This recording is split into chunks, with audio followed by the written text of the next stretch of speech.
explain to me why I should care when your eating schedules are. You shouldn't. You know why I'm late. You should plan ahead. I know. Wouldn't that just be? Yeah, I should have thought of that. I should have thought to plan ahead. Episode 299. Mitch explains what he had for dinner. I had ramen. It was good. Oh, you fucking faggot. Yeah, me and my weeaboo wife, WW for short. Oh. Whoa. BBWWW. Beautiful black woman weeaboo wife. Yeah. So just before double we B begin, triple dubs. What? What? Before we begin, let me just read this tweet from Graham that he shared. Oh, you mean Turbo? No.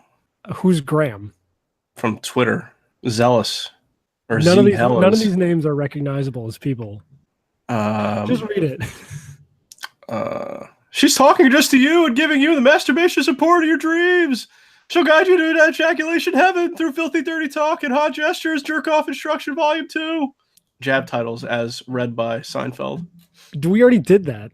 Yeah, but he's sending them to me. Oh, so now you're just taking listener requests? Yeah. Amateur girls with big tits play a nude bra balloon game. Jerry. I'm Jerry. When you said Graham, I thought you were talking about a listener. No! Telling us that we're 7 years old. And then that helped lead me to the terrifying realization that I'm 28. So I spent a fourth of my life doing this show willingly. Yeah. Yeah. That's pretty good. And then in 3 years, when it's our 10th anniversary, I'll be 30. So it'll have been a third. It's only going to get worse. Well, things always just get worse. Yeah. So what you been up to, baby boy? How's it been going? Nothing. Oh, really? I also would like to say follow at Arisu Sucks for great 8-bit art. Yeah, Arisu is one of our listeners, and they make, I don't know if it's a he or a she, but they do good pixel art. So go follow that shit. It said that their art isn't good, and I said it is, and they said I was lying, and I was not lying. Yeah, but you know full well how artists are. Yeah, from talking to me for years, that I just think everything I do is dog shit. And then you guys are like, no, it's good. And I'm like, but the mistakes, I can see them.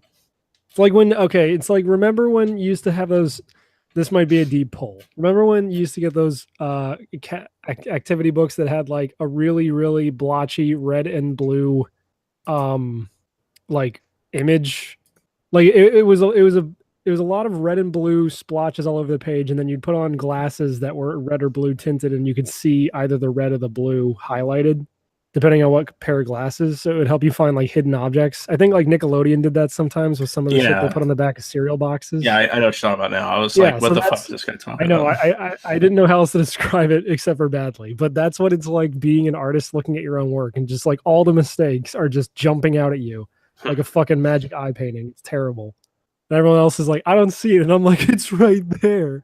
That duck and his fucking wing looks like trash. That's real. I've been playing a shitload of video games, and I have another art game to review this episode.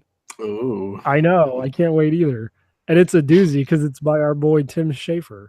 Is it Grim Fandango? It's not Grim Fandango because that game's actually good, and it existed before this artsy-fartsy video game trend decided to rear its ugly head. But I'm going to talk about some other shit first that I played. What did you play? WWF No Mercy. Are you still on that? Yeah. Did you finally beat the Hulkster? He's not in that game. Oh, he's not? No.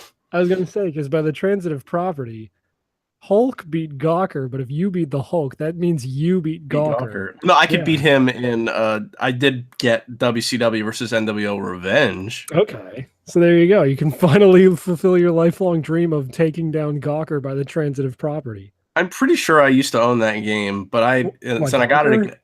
Gawker's website. And I completely forgot how batshit insane the intro movie is to that game.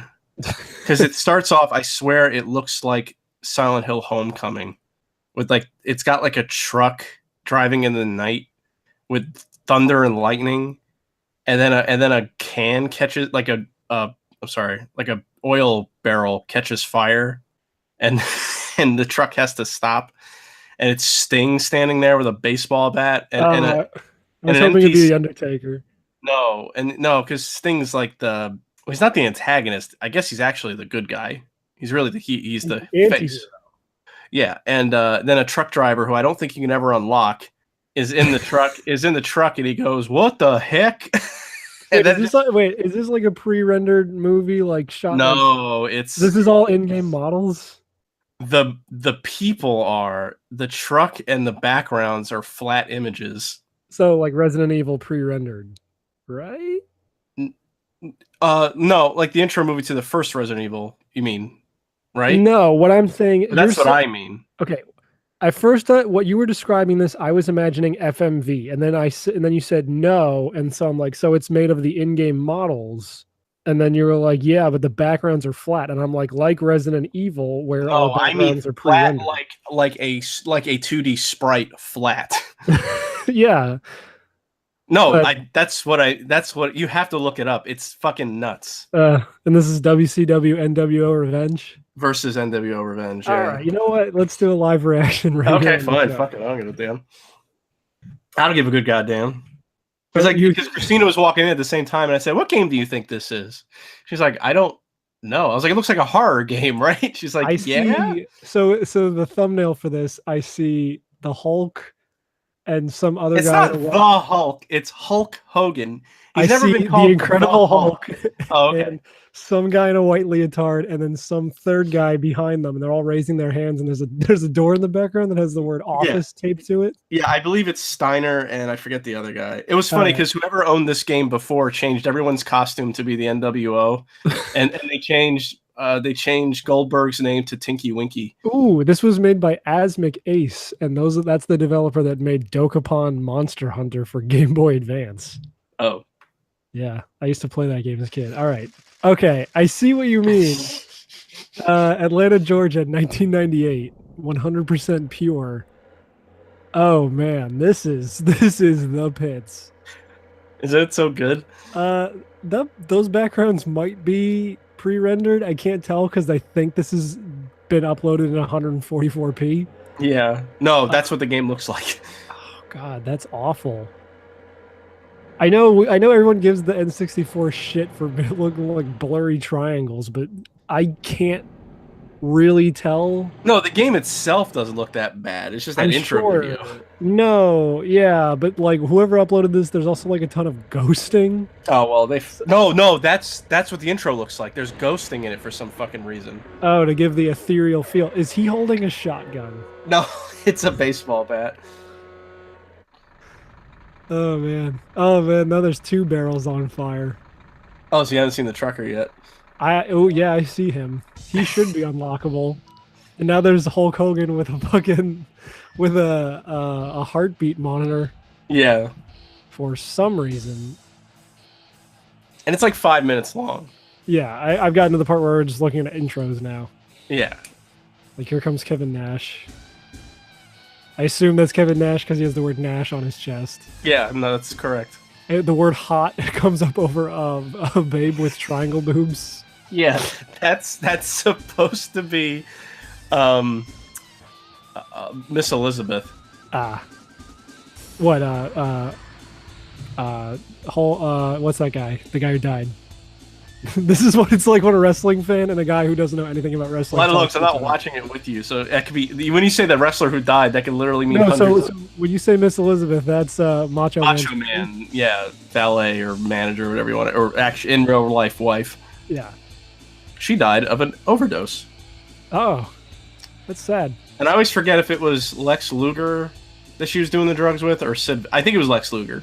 So what I can barely hear here, because I turned the volume down so I can hear you, but I'm pretty sure I hear the faint sound of really bad N64 guitar. Oh, yeah. Some guy looking out at the water over Chemical Plant Zone, and I think that's Andre the Giant in the sky, and then Bret Hart, and then there's Hulkster again. Yeah, the Hulk shows up at least 3 or 4 times to do that little dance of his. It is a dance. They're all dancing. Yeah. Even the guy who's getting pinned is dancing because he's just rolling his head around. I love Disco Inferno, too. God, I really missed out on wrestling, didn't I? Jesus Christ. Mm-hmm. There's a guy with the word pump on his ass. Yeah, that's Steiner. That's Big Papa Pump. Yeah. Big Papa Pump, What's his other name? I forget now. They're literally all dancing. Yeah. There's a luchador. Yeah, there's actually a lot of luchadors in this game. Yeah. So if you, I should have said this 5 minutes ago, but everyone listening, go look up WCW NWO Revenge intro N64 on YouTube. You'll find this, and then rewind this podcast. And Well, then for the YouTube version, I'll try to play it alongside you. Oh yeah, that's right. I forgot. We do that now, so that'll actually be really easy. Kitty. And Kitty's then here. Sting's horrifying face just fucking shows up. Yeah. He's just staring over my fucking dead ass body right after I've coomed. Oh yeah. And now he's like jerking off the air. Yes. And now the Hulk's on fire. It's fucking it's bizarre.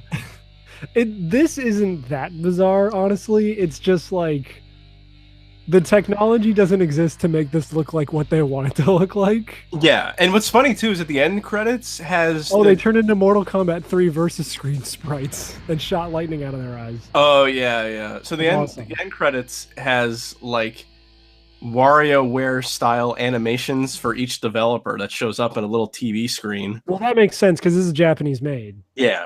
So I could see them getting all wacky with it.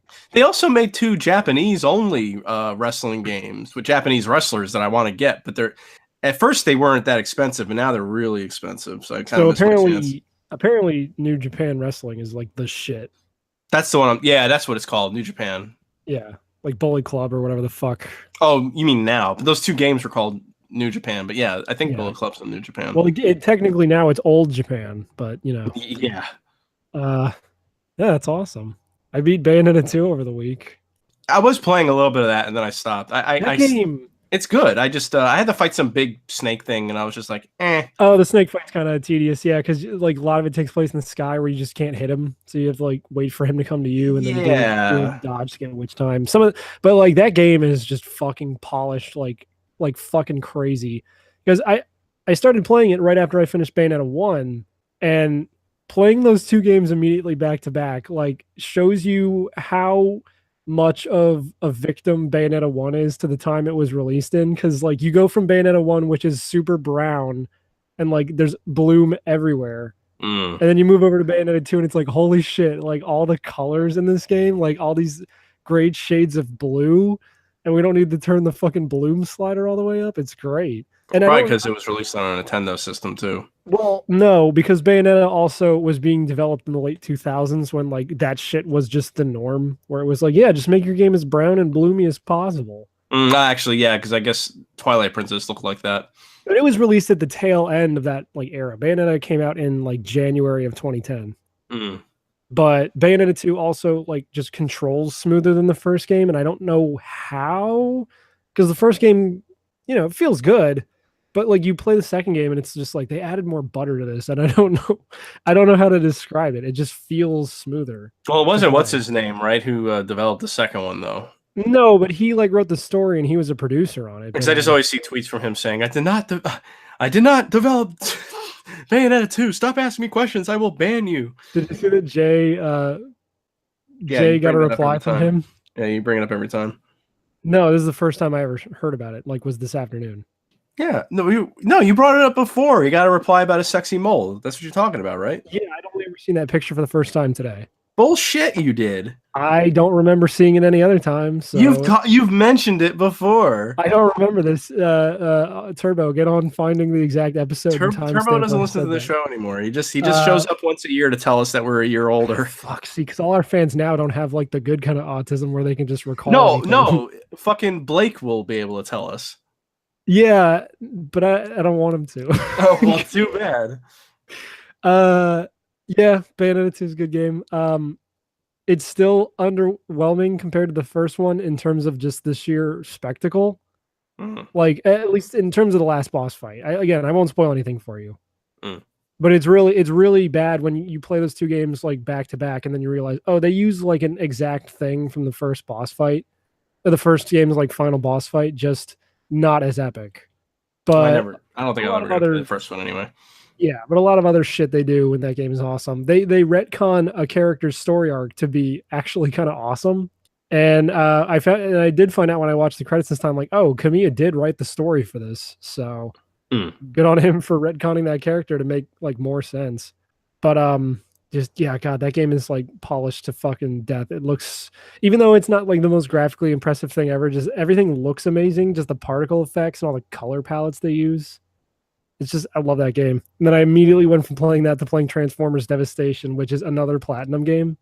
Oh yeah, yeah. Because I've had that sitting on my PlayStation for fucking ever. And I'm like, I heard this is like a 4-hour game. And guess what? It's a fucking 4-hour game, but it's a good ass one. Because it's Platinum. Was that the game that was released that it was like 2 versions of the game so you could play as Decepticons or? I don't think so. No. So this is the other Transformer game that came out. This is the one made by Platinum. And it's using Gen 1 Transformer designs and voices. Right. Okay. Because I remember hearing like that game was, it's like you said, it's short, but it's surprisingly good. Well, because I mean, like most Platinum games aren't bad. I think the only one that people can agree is actually bad is Turtles, and I haven't played that. But which one? Which Turtles? Mutants in Manhattan. Is that with like the movie Turtles or? No. They made one for the movie called Out of the Shadows. I think that was based on the movie, but if it wasn't based on the movie, it also had like oddly realistic designs for them. Oh, I think I know what you're talking about. Wasn't it a digital only game? Yeah, I mean, like most of these are. They might have physical versions of Turtles and Transformers, but there was this weird period where Activision was just like tapping Platinum to do these like license games, these quick and dirty license games. So like, I haven't played Korra because I need to watch the show first. Oh yeah, and I didn't play Turtles because I heard it was bad. But Transformers I got on PlayStation Plus a while ago, so it's like, yeah, I'm gonna give this a shot. It's like how people used to tap, or actually they do tap WayForward for licensed stuff. Yeah, but like again, WayForward also makes good games. So yeah, well they used to.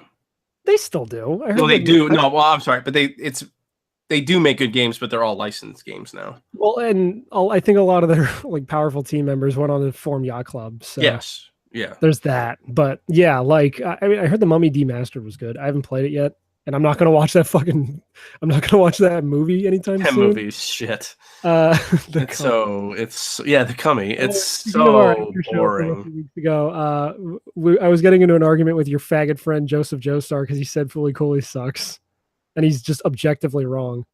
But that led me to just say Fummy Cummy. Yeah, that was funny. Yeah. But anyway, I didn't know why people were all of a sudden talking about Fully Cooley. I didn't realize it's got the 3rd season. Yeah, they released the trailer for the new season. I didn't watch it. Although I would like to see a new season. I'll watch it. I mean, Fully Cooley, the original series is so like, it's so short and it's so kind of out there that it leaves itself open to so much that it's like, I don't really see how this could turn out to be disappointing. I'm sure it could be very disappointing. And plus, I can see how my friend doesn't like it. I can see reasons to not like it. Yeah, but I like it a lot. I really do like that show a lot. He's allowed to not like it. It's just that like what he said, like, oh, it's all style and no substance. And I'm just sitting there like, dude, like every time I watch that show, I find new things I didn't notice before. He's like my dad in the sense where like my dad can't watch new sci-fi because he's seen everything. Right. My friend's just seen every anime. So it's just a lot of stuff. Fully Cooley is one of the best ones. So I don't know where he's coming from, but you know. But I'm saying it probably seems, what's the word? Kitty's biting me. I can't think of the word. Just he's seen it all, so just stuff doesn't impress him as easily. Ow, Kitty! Fuck. Is he one of these fucking idiots that like? Would you stop? Don't call my friend an idiot. Is he one of these morons that thinks that like Black Mirror is a brilliant show? I don't like. No, he doesn't watch that show. Okay. But yeah, Fully Cooley. But no, Transformers. Yeah, that game's cool. Again, it's short, and it's also weird because I went into that the day after I beat Bayonetta 2. So you're going from the light and heavy attack buttons being the PlayStation equivalent of triangle and circle, and then in this game they're square and triangle. So like everything's rotated, and then like the dodge button is a different button and it works differently, and the shooting button is a different button and it works differently, which makes sense, but it's just so jarring because it's like this is the same studio. I know it's probably a completely different team within that studio, but it's like I've been playing Bayonetta 2 for like a week. I'm so used to hitting triangle to just do regular attacks. Now it's square. And then like dodging in this game is also the dash button. You press R1 to dodge, and it has witch time. Like if you dodge at the right second in this Transformers game, you get slow-mo. But if you finish a combo... Ow! God damn it, Kitty. Stop. Fuck. If you finish a combo, you get the chance to press the R1 button to turn into a vehicle and like body slam the enemy as a vehicle, which can combo into other shit. Yeah. But you can also hold R1 while running around to turn into a vehicle, which you sometimes have to do if like enemies have shields. You have to dash into them at full speed and then hit an attack button to like burst their shield. And it's unwieldy because like hitting the R1 button while you're in vehicle mode, you'd think that would take you out of vehicle mode. No, it just makes you dodge, and then you go right back into being a vehicle. So like to get out of vehicle mode, the only way I could find how to do it was to double jump, which is unwieldy. But again, it's not like this game requires like precision platforming, so it's not a huge deal. And it's short.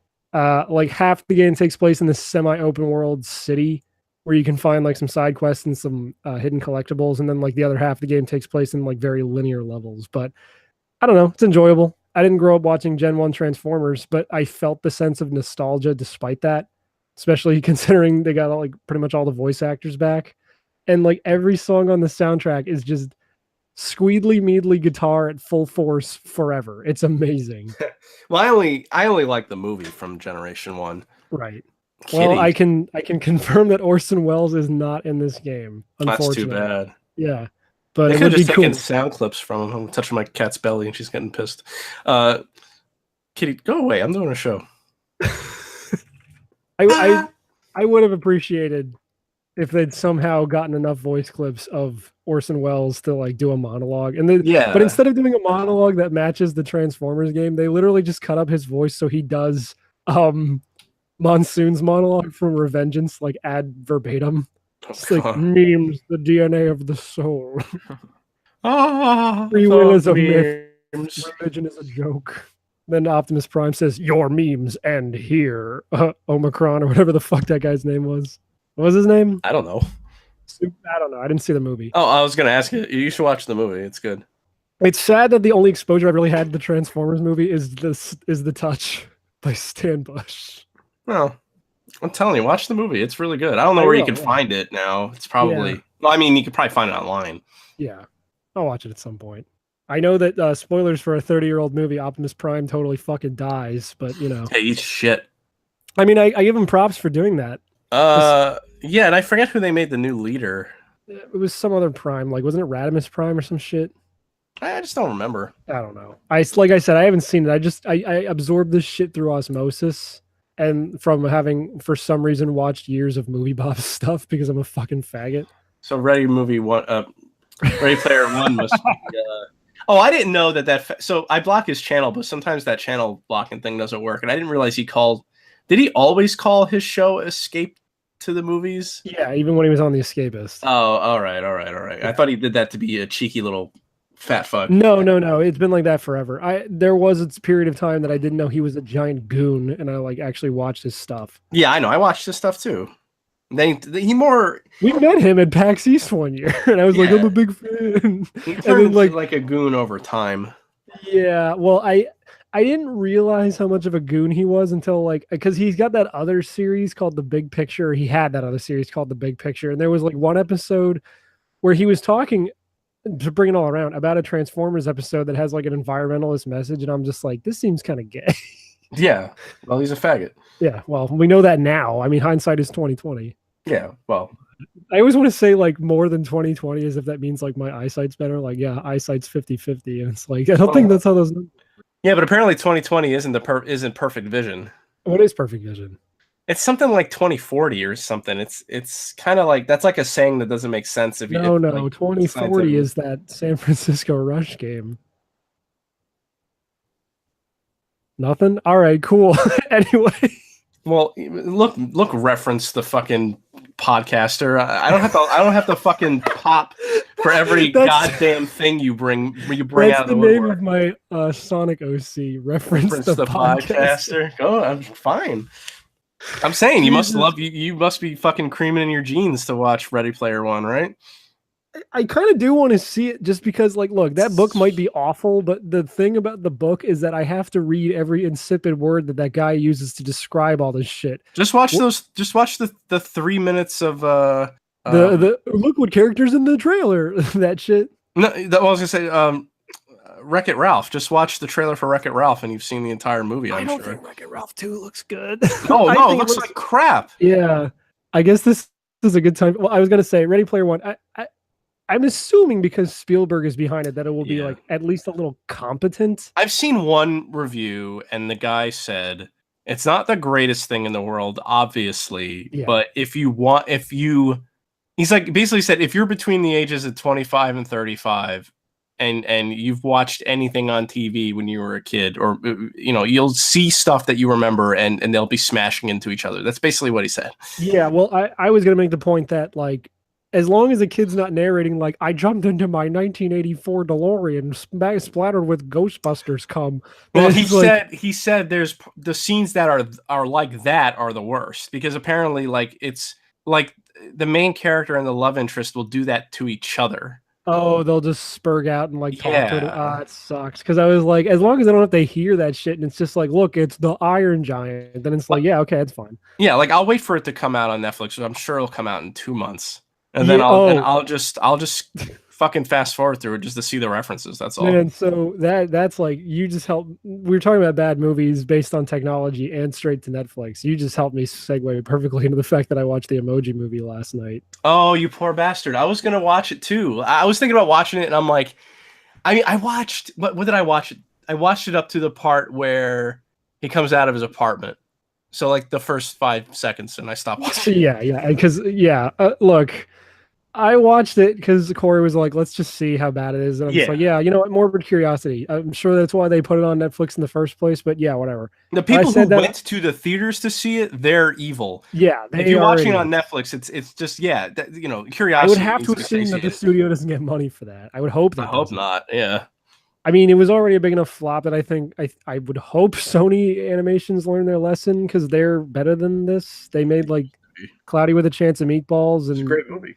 Depending on how you feel about Hotel Transylvania, I like those movies. They look cute. I just haven't seen them. Yeah, I like those movies because they're cute, and I like seeing Genndy Tartakovsky getting work. But I watched the whole Emoji Movie, and I would tell you to watch it out of morbid curiosity. But man, there is nothing in this thing. I mean, what else is there to say about the Emoji Movie? I mean, it's fucking climbed to the top of AFI's top 100 movie list over the past 6 months.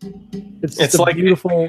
Not since Sausage Party have I seen a tour de force of film. I mean, the movie's basically like if the Lego Movie was awful, right? No, dude, it's like even worse, because like you know how the Lego Movie doesn't advertise fucking anything. Like, it's full of brands, yes, but they never like specifically go like, look, we have to go to Bionicle World, and then take a shortcut over to the fucking Teenage Mutant Ninja Turtles wasteland. It's like, no, but this one, like, literally, they're like, okay, we got to take a shortcut through Just Dance. Oh my god! And then we gotta go through, even though when they get out onto the wall, the quote unquote wallpaper of the phone, it's just like, it's literally just a bunch of big cube shaped buildings that represent the different apps with like clear hallways in between all of them. But they're like, yeah, no, we gotta take a shortcut through Spotify. It'll be faster somehow. But that's so we can fit in like 5 licensed songs and get a Spotify reference in there. Dude, I mean, like, hot take here, but there's nothing in this movie. Like, it is the most soulless. I was telling Corey on the ride over to get ramen, because she fell asleep. She didn't see the whole thing. It's not bad enough to be like remarkable in that sense, and it's not good. Which is I know every fucking faggot reviewer has used this line where it's just like, the main character is the emoji for meh. And that's just what this movie feels like. It feels like there's nothing in there. Like, every single scene is the most like rote, ham-fisted, this needs to be in a kid's animated movie because of the character arc thing. And it just feels so forced and empty. In contrast, Red Letter Media reviewed Freddy Got Fingered. I watched that today. Now, see, I saw that movie and I liked it for all the same reasons that the fat one liked it. Dude, I'm willing to bet that I've never seen Freddy Got Fingered, admittedly, but I'm willing to bet that Mike is correct and that Tom Green is like secretly a genius. Yeah, no. When I so little history. I never liked Tom Green. I thought the Tom Green show was retarded, Well, you don't like Eric Andre either. It's literally the same fucking thing, right? more or less. They made So that I like comparison in him. the I video. like, yeah, I know. I said it right before he even said it. I was because Christina was watching with me. I was like, yeah, he's basically, and Eric Andre stole his bit, and then they mentioned Eric Andre, but I actually like Eric Andre a little more now. But anyway, so I didn't like that. I didn't like his stuff, but I wanted to see that movie because I thought it looked kind of funny. Yeah. And then watching the movie, I got it. Or at least I got it in the sense how Mike was saying how, like it's supposed to be making fun of that kind of movie in the early 2000s. Like As much as I love Swill, like fucking Euro Trip, and like almost any of the early Billy, I almost said Billy Madison, Jesus Christ, almost any of the early Adam Sandler movies. Yeah, like they have a formula, and it's done to death in that like 5-year period. Yeah, I mean, I think the truth is somewhere in the middle of where Mike and Jay said, where he's not a super genius, but the movie didn't happen by accident either. Yeah. Like the other one's saying, it's somewhere in the middle where he was like, I'm gonna make a movie. They gave me $1 million. I'm gonna make a movie making fun of romantic comedies, but I'm Tom Green and I have to put weird shit in this movie. Yeah, that's basically what it was, and I liked it. I mean, I legitimately liked it back then. The only scene of that movie I've ever seen in its entirety is "Daddy, would you like some sausage?" Yeah, because that's the part that kind of sticks out. But I forgot all about the scene with the elephant.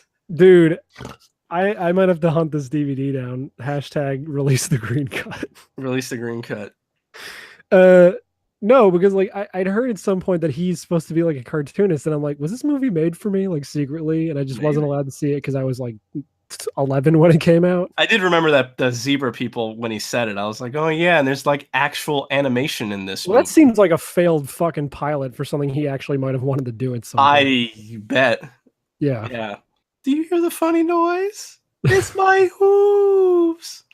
Just so stupid. They showed the scene where he's driving and screams and sees a horse with an erection and then jerks it off. And I'm sitting here seeing this out of context for the first time. But in the movie, it's out of context. I know, but I'm saying I'm seeing this scene for the first time and I'm laughing my ass off during a review, like a critical review of this movie. Yeah, and I'm like, maybe this is the movie for me because that movie got totally shit on, and I just no, but I mean, like, I really think people just did not get it.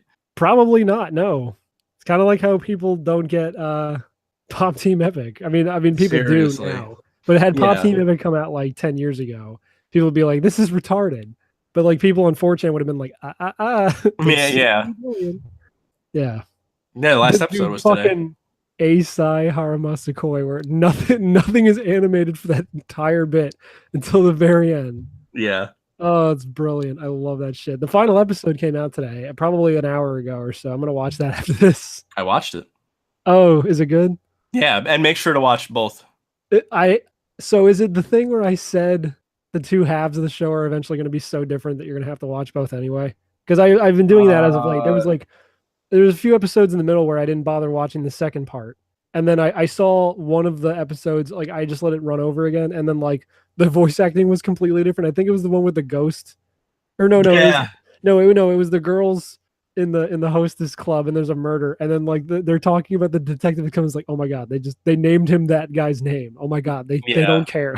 And I'm like, there's a joke I'm not getting here. Like clearly that's just based on some actor, but that's great that they changed the entire, because then there was the one with the ghost one that I was about to say where it's a reaction video. Yeah. Did you see that? Oh man. Of course I saw it. Dude, fuck. Well, I love this shit. The last episode, both halves isn't entirely different from each other, but the last few minutes are different from each other. Okay. Please tell me I get to see the. I was kind of hoping they would just go all in and just, instead of doing one final episode of Pop Team Epic, it's just one for Girl Drop, whatever the fuck. No, but I don't want to ruin. Okay, yeah, don't ruin anything. Also, so actually, let me just bring up Crunchyroll so I can actually fucking get these names right. I've been watching a few different anime that I really like lately. Oh, I finished Devilman Crybaby. I forgot to mention. I only watched the first episode of that still. I really need to go back and see it. So did I talk about this last week, how they fucking put the parental filter on this on Crunchyroll? No, but I only really use the apps on my smart TV and my console, so I don't know what that entails. So, oh no, I know. No, I mentioned this on the Let's Play. So because I watched this on my computer and I watched it on the PS4. Yeah. Now, I wanted to watch Panty and Stocking again, but it wasn't on Crunchyroll. Right. And I'm like, that's weird. And I was gonna buy it, and I was like, it's like $25. Oh, well. I do kind of want to own that Blu-ray set. It looks nice. So, but when I was on, it wasn't on the PS4 when I would look for it or even search for it. I went on the computer, I searched for it, and it came up on Crunchyroll and said, the parental filter is on. You're not allowed to watch this or whatever. I went, the fuck? Because when I first signed up for this, I checked the options, saw that parental thing, but didn't touch it because it just said default. Yeah. Now, I'm paying for a service and I'm 33 years old and I want to watch I want to watch a cartoon titty. Like you're gonna say, you might have kids around. Like, no, off. Please don't shake the baby. Yeah, I'm like, so I turned it off and like 10 shows just appeared out of nowhere. Golden Boy. Oh, Golden Boy's on there? Yes. Oh, I had no clue. You might have the parental thing on. Okay, wait. Now, is that why you? Well, I didn't know, but yeah. Is that why you posted a screenshot of Ping Pong Club? Is that on there? No, I wish. Oh man. No, but I saw you post a screenshot of Thank You Giant Maeno, and it's just, yeah, because I was thinking about that yesterday. Damn it! I was like, fuck. I have it on my hard drive, but I'd much rather watch it while I'm in bed. But like Dragon Half just appeared, and that's just a 2-episode OVA, but it's cute. I liked it, and there's boob in it, but not that much. But it's just like it's no worse than anything else that's also on Crunchyroll, but it's just bare nipples, so they blocked it. And I'm like, what the fuck? Why would you just automatically block it? You should are they run by fucking Puritans? Like, Jesus Christ. I guess I can kind of get it because there's a wide variety of shit on there, and they don't really have a kids section like Netflix does. Because there's titty and a bunch of shit on Netflix, like Devilman Crybaby's full of that shit. Yeah. But they have a specific kids section. So if you're putting it on for your kids, you have a very easy avenue to completely dodge them accidentally putting that shit on. And I don't particularly like it, but the first season, the first series of Tenchi Muyo is on it, but it was blocked as far as I could tell. Right. Unless if they There's just also like a ton of gratuitous nudity in that shit. I guess, but I fuck that show anyway. So Mob Psycho is getting a second season finally, and they put up an OVA of the whole first season, which is good because then I won't forget. I'll be able to watch that. Yeah. So I can remember what the fuck happened. So anyway, the one I started watching Gokudo, Gokudo. It's an older anime, but it's really funny because it's about a guy. It's Christina explained it. It's like Slayers, but with a guy instead. Okay. So and it's really funny. Like the guy, he's like He's just it's almost I described it like if Always Sunny was an anime because the guy is like trying to always get rich quick and he's chasing after women and it's just really funny. He's a normal dude. Yeah, and also for some reason the Street Fighter cartoon is on Crunchyroll. Now, when you say the Street Fighter cartoon, I mean yes. Oh, like the actual like shitty UPN one? Yeah. Oh man, that's fucking amazing. Isn't that strange? Dude, I want to watch that. I'm not even a big Street Fighter fan, but just seeing some of those things out of context. I watched to Ambassador Blanca. I watched episode 14 because the thumbnail had some robot broad on it, and I was like, it's really weird watching it because the show always like that what was it, Street Fighter Stupidity or whatever that guy made the compilation on YouTube? Yeah. Like he picked out obviously the very worst of the show. Yeah. But in this episode, it goes from very good animation. Oh, not animation.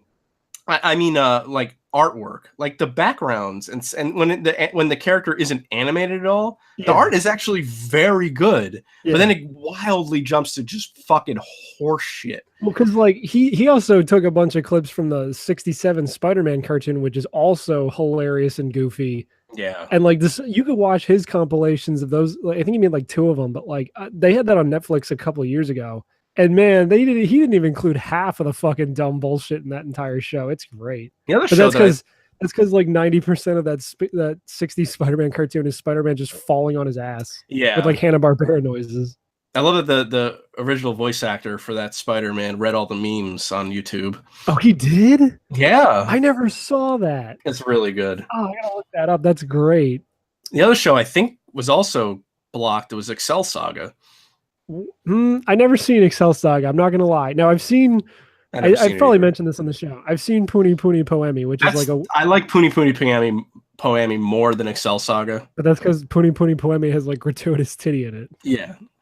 This other show that's really funny too is Does Excel Saga also have that director with the afro? I don't know. I never watched it. He's like her dad in Puni Puni Poemi, and then he gets fucking Evangelion crucified in the middle of like a lake. Yeah. This other show is Doem Miger D. What? I don't know how to pronounce this word, but Dominger D. It's new, but it looks like an old 60s anime. Oh, weird. And it's pretty cool. And the episodes are only 2.5 minutes long, so it's worth watching. Corey was watching some robot show on Netflix called like Kuro something or other, but they're like it's like this dude who's like a samurai that gets like transported to the modern day, and he's got to like pilot a mech with this girl.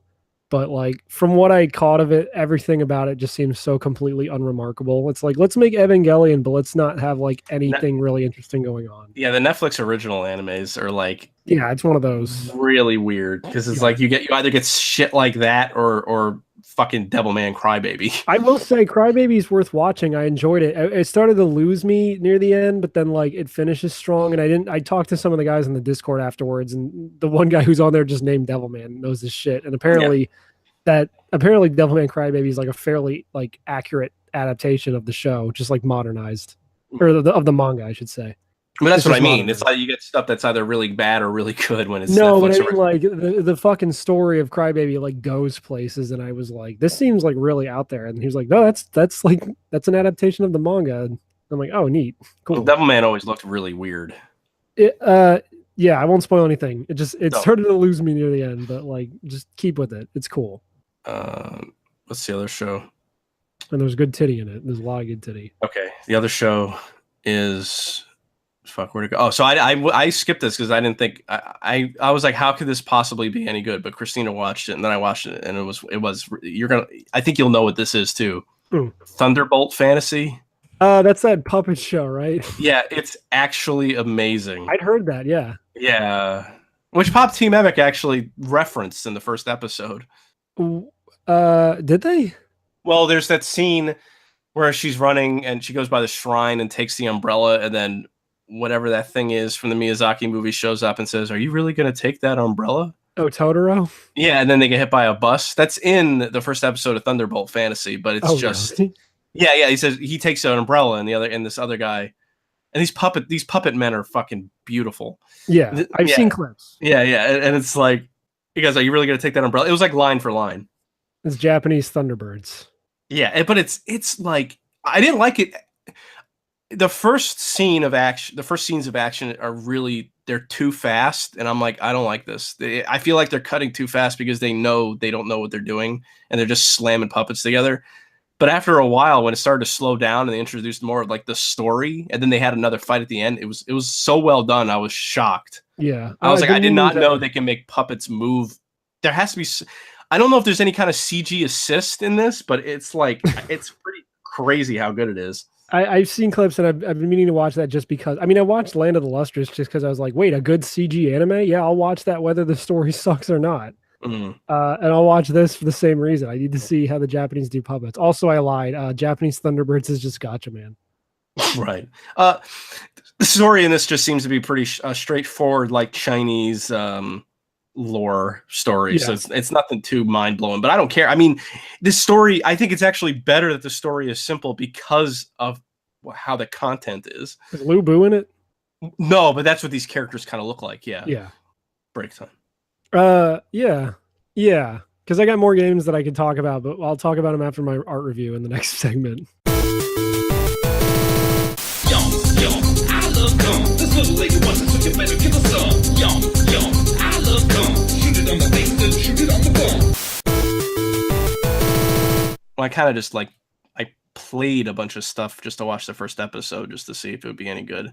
Yeah. Like Ladies versus Butlers, I just wanted to watch because I remember jerking it to like the fucking OVA episode or something. Well, because there's that show, I keep seeing the thumbnail for it on Crunchyroll because it updates around the time as Pop Team Epic. It's called Citrus.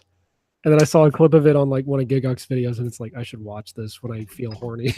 Let's see. Citrus. I think I spelled citrus wrong. Oh, it's with a U. What? This doesn't look horny. I don't know. I've seen clips. Love affair? Dude, that fucking video you shared of that dude spraying cum all over his Aramanga Sensei figurines. Jesus fucking Christ. That was like legitimately terrifying, like the noise he was making.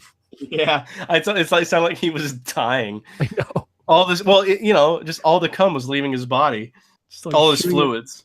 Shooting it up the skirt of the feet. Like, Jesus fucking That was Christ. the best part. There are a few things that make me like uncomfortable. Oh, come on. It was funny. It was funny, but it made me laugh in an uncomfortable way that very few things succeed in doing, because I'm just not fazed by anything anymore. I think I don't remember. I think I saw that at home first, and then I almost played it on my phone at work in the bathroom. Like, because someone commented on it, and it started playing immediately, but the sound was off. Dude, I'm glad I work second shift, because fucking one of Jason's replies to one of my comments, and while I was in the bathroom, fucking it was two different pictures by the same artist. One was of the orange-haired girl Futaba from Persona 5, like sitting in front of a bowl of curry that the main protagonist made, and it looks delicious. Mm-hmm. Contrasted with a similar situation from Persona 4 where they're all camping, and the protagonist is sitting in front of a plate of like curry that they call Mystery Food X because it's so bad. Oh yeah, made by two of the girls in his class. And I say, see, this is what happens when you let girls cook. And then Jason just replies, or live. I fucking blurted out in the bathroom. Thank God no one was there. Because like it's me and like two other people on that shift. But Jesus Christ, Jason's fucking funny, dude. Jason's hitting like top tier. Because we've been having good exchanges lately. He was talking about, or no, he shared some like orca whale furry design that wasn't like super furry. It looked like a Sonic character almost. And I'm like, see, this is pretty dope. And he's like, yeah, I wish they wouldn't do all this like fucking dumb sexual shit and do cool shit like this. And I'm like, yeah, see, yeah, no, I said, yeah, but 99% of you furries are you have Asperger's, so I don't think that's likely. And he's like, it's true, I am a Spurg. And I'm like, we're all Spurgs, but at least I hide my urges to fuck anthropomorphic animals like a good Christian man does. I don't. Yeah. But I'm not a furry. Yeah. I mean, you say that. No, just literally, if it's hot, I jerk it. That's a good rule to follow. As I stare into my cat's asshole. The telltale cat's asshole. Yeah. It's like that's when you fuck Kitty, but then like you don't want your girlfriend to find out, but then you hear the heartbeat coming through her asshole and it's driving you crazy. It's the beating of the hideous asshole. Come. Yeah, no, because the reason he murdered that guy in that story is because he had one big eye, and your cat's got one big brown eye. Yeah. Yeah. It's huge. It's staring at you constantly. Uh-huh. Jesus Christ. Or is this segment 2? Yeah. Okay. I got another installment of fucking art games, the second of many. And Broken Age, right? I played Broken Age, which let me do a little research here first, just to make sure I got my numbers right. So Broken Age is a point-and-click adventure game released in, I want to say 2014 and 2016, because it came out in two different points. But it made $3.3 million of its $400,000 goal on Kickstarter. And it was one of the first big Kickstarter projects in gaming. Just a little background for people who don't know. It was originally called the Double Fine Adventure. Eventually came to be known as Broken Age. Helmed by our good buddy Tim Schafer, and was notorious for coming out in two separate parts, in which part 2 took fucking forever to come out.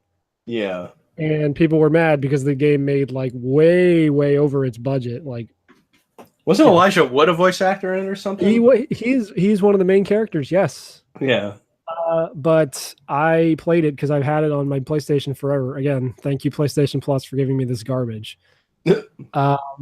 Yeah, so according to Wikipedia here, Act 1 came out in 2014, and Act 2 didn't come out until about a year later in 2015. Jeez. Now, I will say the game is a decent like length. I'll get to that when I get to like the time section, but it's hard. I'll get into it anyway. So, category 1, fun. Your mileage is it's gonna kind of vary on this one because it's a point and click adventure game, and it is very much a classic example of that. So if you don't like all the pixel hunting or using everything on everything when you get stuck, or just like completely exhausting everyone's dialogue trees, then yeah, it's that kind of game. So, but that's why the fans backed it, and that's why I got $3.3 million. I personally, I think it's okay. There were a few puzzles I absolutely needed to look up a guide for because I just was never going to solve them anyway. But I was able to solve like the majority of Act 1's puzzles just with my own wit, as opposed to Act 2, which has a lot more items and tends to like, it has the two characters kind of switching places and being in very unfamiliar territory. So in a way, it's like, okay, I got all this spaceship stuff from the boys campaign, and now I have to use it in like areas from the girls campaign. So I don't know how the fuck this is going to work out, but let's give it a shot. But not that bad. No, I've played more obtuse adventure games. I would argue that Grim Fandango was way more obtuse with its puzzle solving, honestly. It can be, yeah. Yeah. But like there have been way easier ones too. Like A Day of the Tentacle, another game by the same people. A lot easier than this one, I would say, puzzle wise. And it does do some cool things here and there within the game for like changing up the gameplay. There's this one section where you have to like scroll between a bunch of different screens of the environment, like because you're in control of like a computer. And the way that works is kind of neat because it kind of changes things up. Instead of just walking around the environment, it's like, no, you just get to point and click through the environments themselves and sort of affect things on a level you couldn't normally do as the player. So that's kind of neat. But, it's a point and click adventure game. If you like them, great. If you don't, you're probably not going to like this one. Also, Matt, be sure, since Kate's not here, be sure to recommend more art games for me while I'm in the middle of talking so that you break the flow of my conversation, all right? Okay. Next up is audio, and the music itself is pleasant to listen to, but it's none of those themes never really jumped out at me as being like memorable, which is unfortunate because there's easily a few songs from games like Psychonauts, which isn't a point and click adventure game, but same studio, or Grim Fandango or Day of the Tentacle that, I can recall with little trouble. As for the voice acting, it's a cavalcade of cartoon voice actors that you'll recognize, like Gray Delisle's a few background voices. There's like 4 different characters voiced by Richard Horvitz, who you might know as Daggett from the Angry Beavers or Zim. Oh, okay. Yeah, which would make sense because he was Raz in Psychonauts. So, I mean, even Jack Black is one of the side characters, so that makes sense. Yeah, but like the thing about that is you can immediately tell it's Jack Black. Yeah, because he can't act or use any other voice. Oh yeah, like it's immediately apparent that it's him. But it is kind of like a fucking who's who of faggots in that. Yeah. Will Wheaton's in this game too. Of course he is. Playing, I find this really funny. He plays this lumberjack hipster dude, like, but when I say hipster, I'm talking like the curly mustache hipster that's just like making art to get rich quick, which is funny, but they're like, that's what he is. Well, they're 5 years behind the curve. Yeah. Like that was funny to make fun of 5 or 10 years ago when that was a thing that was rampant, but now probably because that's when they started making the game. Yeah. Yeah. And yes, you're right. Elijah Wood is the main character, one of the main characters, Shay. And I do not. Oh yeah. Speaking of what do you call it? Speaking of cavalcade of faggots, Penn Ward is a voice in this game. Oh no. AKA the fucking creator of Adventure Time. And it was really bad because as soon as I ran into him, I'm like, that voice is super familiar. Oh, it's Penn Ward. Of course it is. Yeah, he became a cook overnight. Of course, he plays a fat guy with a beard. Oh. Yeah, but like all these other voice actors you've probably heard in cartoons before. Hynden Walsh is in there, who is Princess Bubblegum / Starfire. There's fucking Cree Summer, who is like every kind of like screechy black character, like Susie Carmichael, the little black girl from Rugrats, or Number 5 from Kids Next Door. Yeah, she's literally in everything. Yeah. Yeah, basically. Now I'm trying to figure out who the voice of the other main character, Vela, is, because she's the weakest part of the game, which sucks because she's one of two main characters. And I swear to God, every single line, she just sounds completely bored. Which, like, I mean, Elijah Wood gives a pretty good performance, as you would expect, but like the whole point of the first part of his character's story is that he's supposed to be bored. He's trapped on this spaceship in the day-to-day doldrums, but like everything in the spaceship is like modeled after what a very tiny child would find amusing, and he's like a teenager, so he's just over it at this point.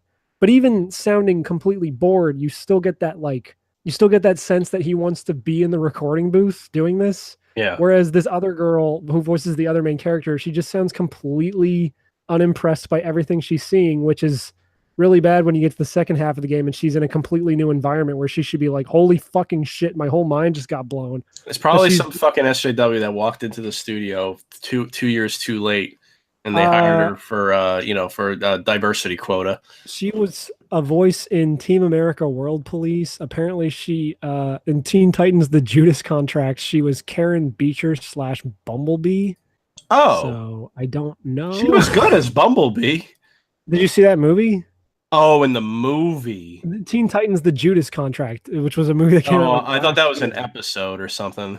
Let's see, cartoons. She is she's Bumblebee in Young Justice. Oh, okay. Yeah, she was pretty good in Young Justice. Yeah, but here she just sounds completely like... Must have been the direction then. I guess, yeah. Let me see what video game she was in. She was someone in Final Fantasy X-2 that I've never heard of. Oh, so she's an actual voice actress, obviously. She, yeah. Fuck it. I'm looking like she's just additional voices in like literally everything except for Broken Age. Mm-hmm. She's Candy in Batman Arkham Origins. Oh, I don't know. She is a beautiful woman in Justice League. Oh, that helps me. No. Like it sucks because she's the weakest part of the whole story or the whole voice acting crew. And that would be fine if she was a side character, but she's one of the two main characters in this game. And since this is an adventure game, she's constantly talking and she just doesn't sound like she wants to be there. And it's just unfortunate. And her voice got kind of annoying by the end of it, honestly. So I almost want to watch Young Justice and see how she sounds when she's like actually giving a fuck. Yeah, because she's got some important scenes. Yeah. Well, I'll have to look into that. You've never seen Young Justice? It's a good show. No, I've been meaning to watch it. I guess I kind of gave up at some point when I heard it was canceled, and it was like, well, I'll catch it on Netflix sometime. And then it kept getting like taken off and on Netflix and all this bullshit. Yeah. I'll see where it is. But you know me with like superhero cartoons, I can never stay interested for some reason because I'm a fucking piece of shit. Yeah. So we got graphics next, and so you know the Ubi art engine, the engine they use for Rayman Origins, where it's just like you just scan in concept art and then you can just kind of move it around like it's Flash. You've played Rayman Origins and Rayman Legends. Right? Yes. Okay. Yeah. So it looks and animates kind of like that. Like they just took a bunch of concept art and just like scan that into the engine, and then they just like, go make the character move, and that's it. And it looks okay for the most part. There are a few backgrounds where like when it zooms in on a character's face when they're talking, you can like see the actual pixels of like the background though, like, or it's blurry because the pixel density is not good enough, which is a bit unfortunate, but like whatever. I'm willing to let it slide. It's got that nice like flat art style to it because of that. But it's very much just like, how do I put this? Like you look at the character designs and you're like, yeah, this looks like the same dude who designed all the characters in like Psychonauts and Brutal Legend. Like they all have like oval shaped heads with like Wind Waker eyes and triangle noses. You know what I mean? Mm-hmm. Yeah. Which I don't know.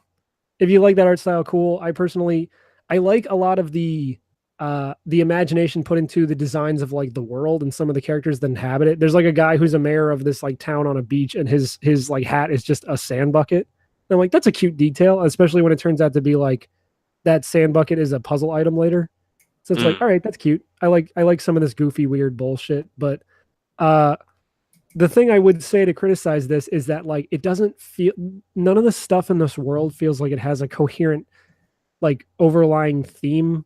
Like there's notes of it there where like on Shay's ship, everything is made of yarn because his mom is obsessed with knitting. And then like there's another guy whose ship you find later, and apparently everything there is based around music because that guy's parents was obsessed with music. And then in Vela's story, each of the towns you go to all have like their thing. Like she comes from a baking town, so everything's about baking. And then she goes to a place in the sky, and everyone's about clouds and birds.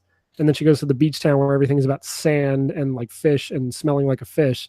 So it's almost like the theme is everyone's obsessed with something, but there's not enough like thematic push to make that known to the player. So like I'm looking at this, comparing it to stuff like Grim Fandango, which has a very clear film noir theme throughout, and it's got a very cohesive sort of atmosphere.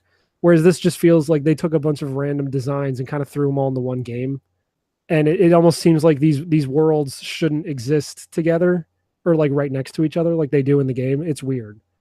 So it kind of lends itself this slight bit of dissonance. And I know I sound like a huge faggot for saying that. Yeah. But it's true. It feels like this isn't a cohesive world. Even though they've built up like their lore and everything, it just all kind of feels like they took a bunch of stuff like that all the different crew members came up with, threw it onto a dartboard, and then just kind of picked stuff at random. And then they did that for Mario Odyssey, and it worked. Yeah, no, it does, but like that has this sense of scale where like you're traveling around the world, whereas this one, like you literally walk between all these different areas, and there's like, oh yeah, this cloud kingdom is right next to this weird sand kingdom where the people are completely different, and then like, you know, the other half of the story is like a dude on a spaceship where it's like, oh, look at all these goofy yarn creatures, but there's just a bunch of literal fluff in there that doesn't feel like it belongs, where it's just like, yeah, he's also got a spoon that talks to him. Like that's quirky, right? You guys like that in these adventure games? I don't know. It doesn't feel like a coherent world, and that's the only criticism I could really give it. As for gameplay, what do you fucking want me to tell you? It's a point and click adventure game. There are a few like incidents where pixel hunting is needed, and it's not really pixel hunting, but it's like, I didn't know this thing on this guy's wall was an item I could pick up. Because the character says, I need to get to know this guy before I steal his stuff. Which I didn't realize at that point. I then had to go to that character, and then that opens up a new part of the dialogue tree where I can ask them about that thing on the wall, and then I could take it.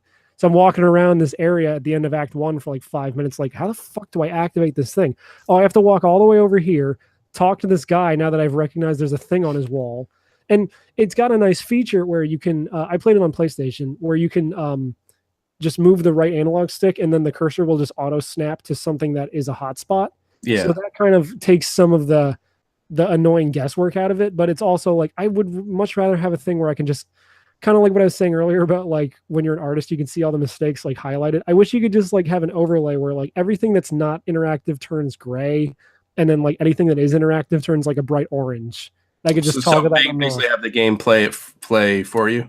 Not exactly, because that doesn't take out all the puzzle solving, but it's just like, at least then I know what I'm supposed, because dude, come on, like, you know, for a fact there is a known history of these games for having like pixel hunting bullshit where it's like, especially in the early days where you'd see a background element on the ground and it's made of pixels and you can't really distinguish it between like the foreground and the back, like the stuff you can click on and the stuff that's just part of the background.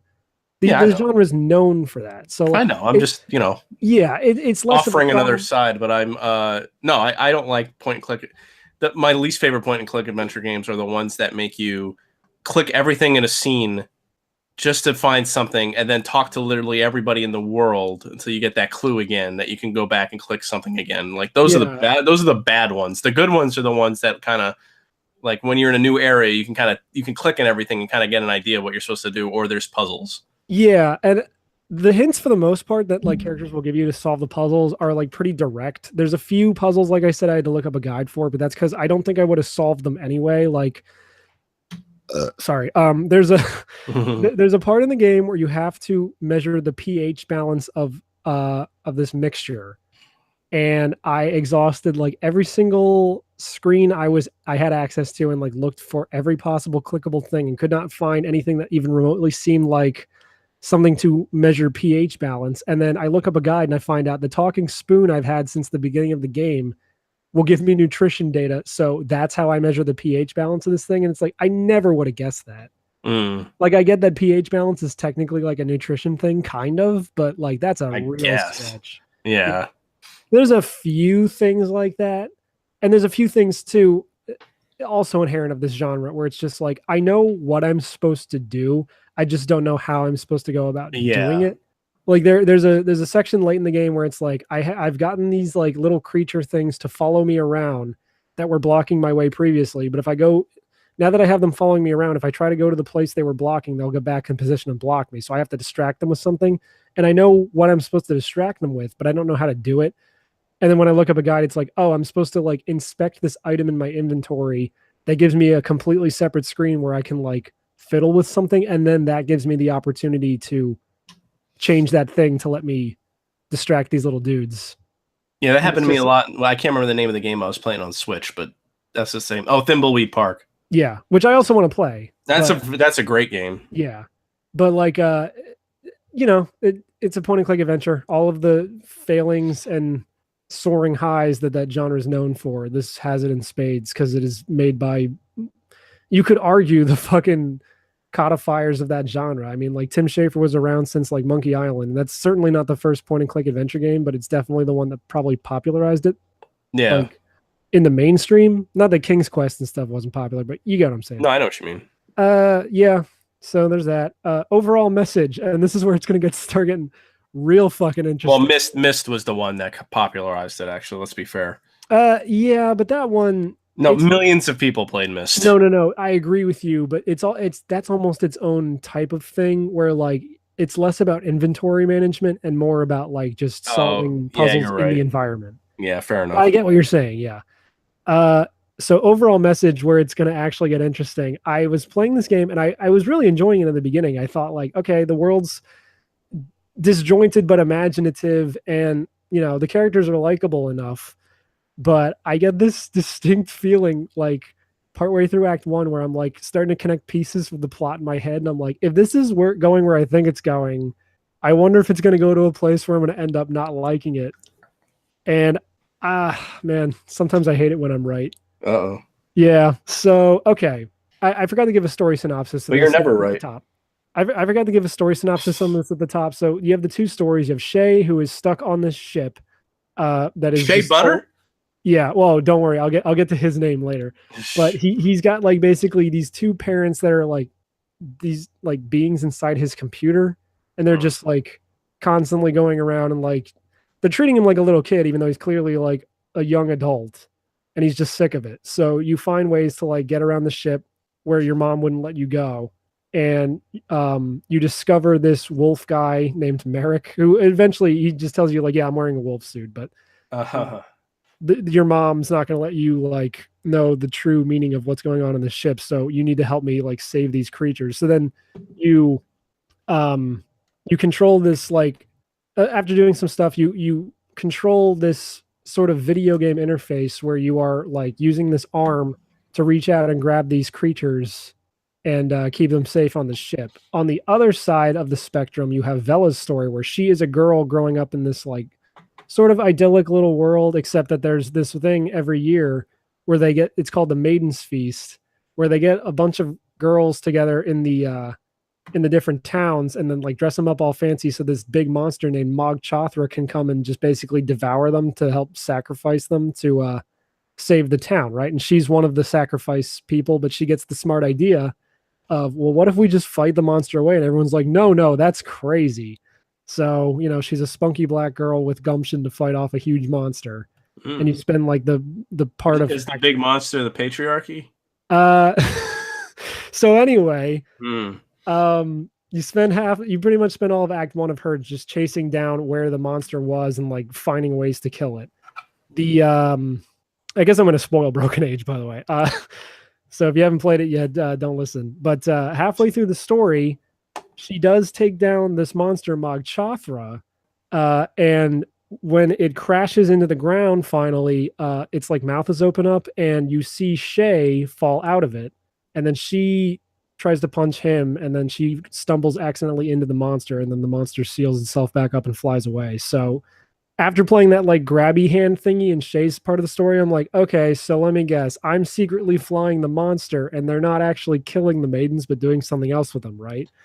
So you go through all of Act 2 as the two characters in each other's environment, and you discover the true nature of it, which so Shay's parents aren't actually robots in the computer, they're real. They just happen to use like this computer interface to like talk to him because they're always busy. And they're talking about this thing called Operation Dandelion, which eventually you find out that Wolf guy is this member of a fucking a race. I forget what the fuck their names are, this race, but they're like these weird looking like alien dudes. They kind of almost look like H.R. Geiger designs. Oh. And they, get this, they have basically genetically modified themselves to perfection and then built a giant wall to keep out all of the undesirable people in the other lands, which is where like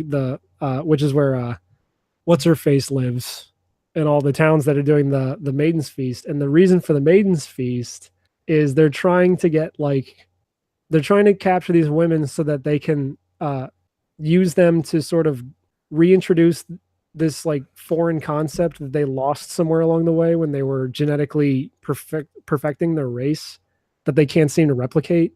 So basically it's a game about like space Nazis that have built the giant border wall, and they're going to make their land great again. Jesus Christ. Yep. That's retarded. Yeah. I mean, like, if we weren't living in the times we were now, this would make for an interesting story. But when I played it, I was like, oh, I see where this is going, and it's just like, we get it. All right, cool. It's a game about Nazis or whatever the fuck. So yeah, that's the overall message of the game, is that Nazis exist, I guess. Like it's not like, it's hard to even describe because like they're such a non-threat because it's a fucking adventure game. So it's not like you can die. Yeah. Anytime you're in like any real danger, the characters will either auto get out of the situation, or the situation will just be in a stalemate where you're like getting damaged, but you'll never die until you solve the puzzle. So I never really felt this sense of gravitas, and I didn't really feel this sense of like malice for the bad guys because they're introduced like right near the end of the game. And it's like, I get that this is like a heinous thing. I get that this is like a nefarious sort of scheme, but at the same time, they didn't give me enough of like time to really drink it all in and figure out why this is like, it just happens too late in the end of the game for me to like care. Right. It's introduced far too late where most of this game just doesn't really have much of an antagonist because it's all this like red herring. And it's a red herring that I kind of guessed halfway through. It's like, yeah, I bet Shay is secretly on board the monster and they're lying to him somehow. And it turned out I was 100% right. I didn't realize it was going to be weird H.R. Geiger space Nazis. But were they the perfect beings? No, of course not, because they lost something special that they can't replicate along the way. Black women? I guess, yeah, because they said they took a special liking to what's her? I can't even remember her fucking name. Butter? Vela. They took a special liking to Vela because I guess she's got spunk. Oh, that's, yeah. I don't know. It just felt really awkward and ham-fisted by the end. And here's the best part is that the story just kind of ends. Where the very end of the game, you have these two ships. There's the ship that Shay was on, that the girl is currently on at this time, that is escaping from these guys like big, crazy, like evil land. And it's colliding head on with this other ship that this other guy that was frozen in cryo sleep. And he woke up and you guys got his ship working, but they're both on autopilot. So they can't they just collide in front of the front door of this like evil land. And those dudes are just firing down on both of these ships. So it's like, we got to figure out how to get out of here. So they find a way to like basically make both of the ships explode, and then everyone gets out safely. And then the two main characters just sort of meet in the middle and like smile at each other and then cut to credits. There's like no resolution. It's like we're sitting outside of like, we have no way to get home. We have none of these two characters haven't really shared a fucking moment of dialogue between each other for the entire game. it felt kind of rushed of an ending, which is great because this game made $3.3 million and took like 4 years to come out. Well, remember, Tim Schafer ate 300,000 of them, right? So do you want me to get to like, do you want to remember how when I was talking about everybody's going to the Rapture that they have achievements that are like showing what pieces of shit they are? Yeah. So the platinum trophy name for this game is 3.3. I don't get it. $3.3 million. Oh, jeez. Yeah. So it's like them taking a fucking, they're like going to the trophy names and taking a fucking victory lap where it's like, yeah, we fucking ate all your money and kind of put out this subpar product. Especially considering the original budget was 400,000, which is like almost a tenth of that, right? Oh, I don't know. But I mean, 400,000 sounds reasonable. Yeah. For a point and click adventure game, I don't know what the stretch goals were. I'm not going back to the Kickstarter page, but just like, yeah. So there's your story synopsis and overall message. And I remember there was like one line where, fuck, what was it? I don't know. There was some sexist line where they were talking about like, oh, why can't girls do this and why can't girls do that? Or like, why do men always do this? And it's just like, oh, that's sexist. Yeah. And I guess it's like when Kate was calling, what's that game called? Journey. Oh, is it just called Journey? Oh, the Longest Journey, right? The Longest Journey. Oh, it's like a liberal lesbian game, and it's like it is, but it's when that stuff wasn't annoying. Yeah. And I guess this game also gets this game gets the Men Are Evil award, which is the sexism award, and this game also gets the racist award because the bad guys literally have white skin. So oh, cool. I'm counting that. One of the other two. Oh yeah, time. This game took me like I want to say 10 hours to beat. It is, like I said at the top, it is a decently sized point and click adventure game. I think for the most part, they're needing to take so long to release Act 2 is justified. Well, I mean, so the Kickstarter started. Fuck, I do have to go back to the fucking Kickstarter page. Hold on. You should have just played Franbo instead. Yeah, stupid me. That's a good game though. No, I want to play that. Where is the fucking Kickstarter? So this game was, when was this Kickstarter made? It says the estimated delivery is October 2012. So it took like 3 years for the whole thing to come out so I want to say, shit, hold on. I'm looking for like when the Kickstarter ended because. But didn't they also collect money from like other places too? I don't remember. I mean, there's the whole thing where like after this, Tim Schafer went and founded Fig, which is like his own Kickstarter. You know what I mean? That's where like I'm fairly certain Stop Skeletons from Fighting did a whole video about this game. Maybe they did. I don't know, but it was one of the earliest Kickstarter things ever. It was like 2012 or 2011 when this Kickstarter even got started. Yeah. I can understand it taking that long from like then to 2014 because at first they had nothing. They had to make all the assets. And for as much shit as people give Part 2 for taking a while to come out, it does have some new assets that would have taken some time to make, all the voice acting and shit, even though a lot of Act 2 is just reused like parts of the same map, just with different characters in them. So in a way, I can kind of understand why they needed the extra year to come out with the second part. Because I guess Part 2 also includes the third act, which is just like the final showdown thing, which granted isn't very long, but like there are puzzles you have to solve there. And it does take like a half an hour to an hour to play through. So, okay, I can get that. Like I said, it's actually a decently sized game. So is it $3.3 million size? With the quality of the art, like I said, I would have much preferred if it was like a 3D rendered world like Grim Fandango. Actually, not to lie. A lot of Grim Fandango was pre-rendered, I think, at the time. But you get what I mean. Like all of it's pre-rendered. Well, yeah, I'm not an economist. I'm not a person who knows what video games cost. But I don't know. Someone who knows money, tell me if $3.3 million equals kind of shitty 2D art. Like you can kind of see it blown up and like looking out of focus because of that sometimes. And a lot of it's I think they finally finished it. That the Dream Machine, that claymation point and click. Play that game too instead. Now, you say claymation point and click. I think of the Neverhood. No, but this is a claymation point and click game called The Dream Machine. Right. I need to look that up. But that was like being released episodically, and I think it took like 4 years. But I mean, it was claymation, so. Because like the Neverhood's super dope. I didn't know that was a point and click game. I was gonna say that is a weird ass series because the first game is a point and click adventure game. The second game, Skull Monkeys, is a platformer for the PlayStation. Oh yeah.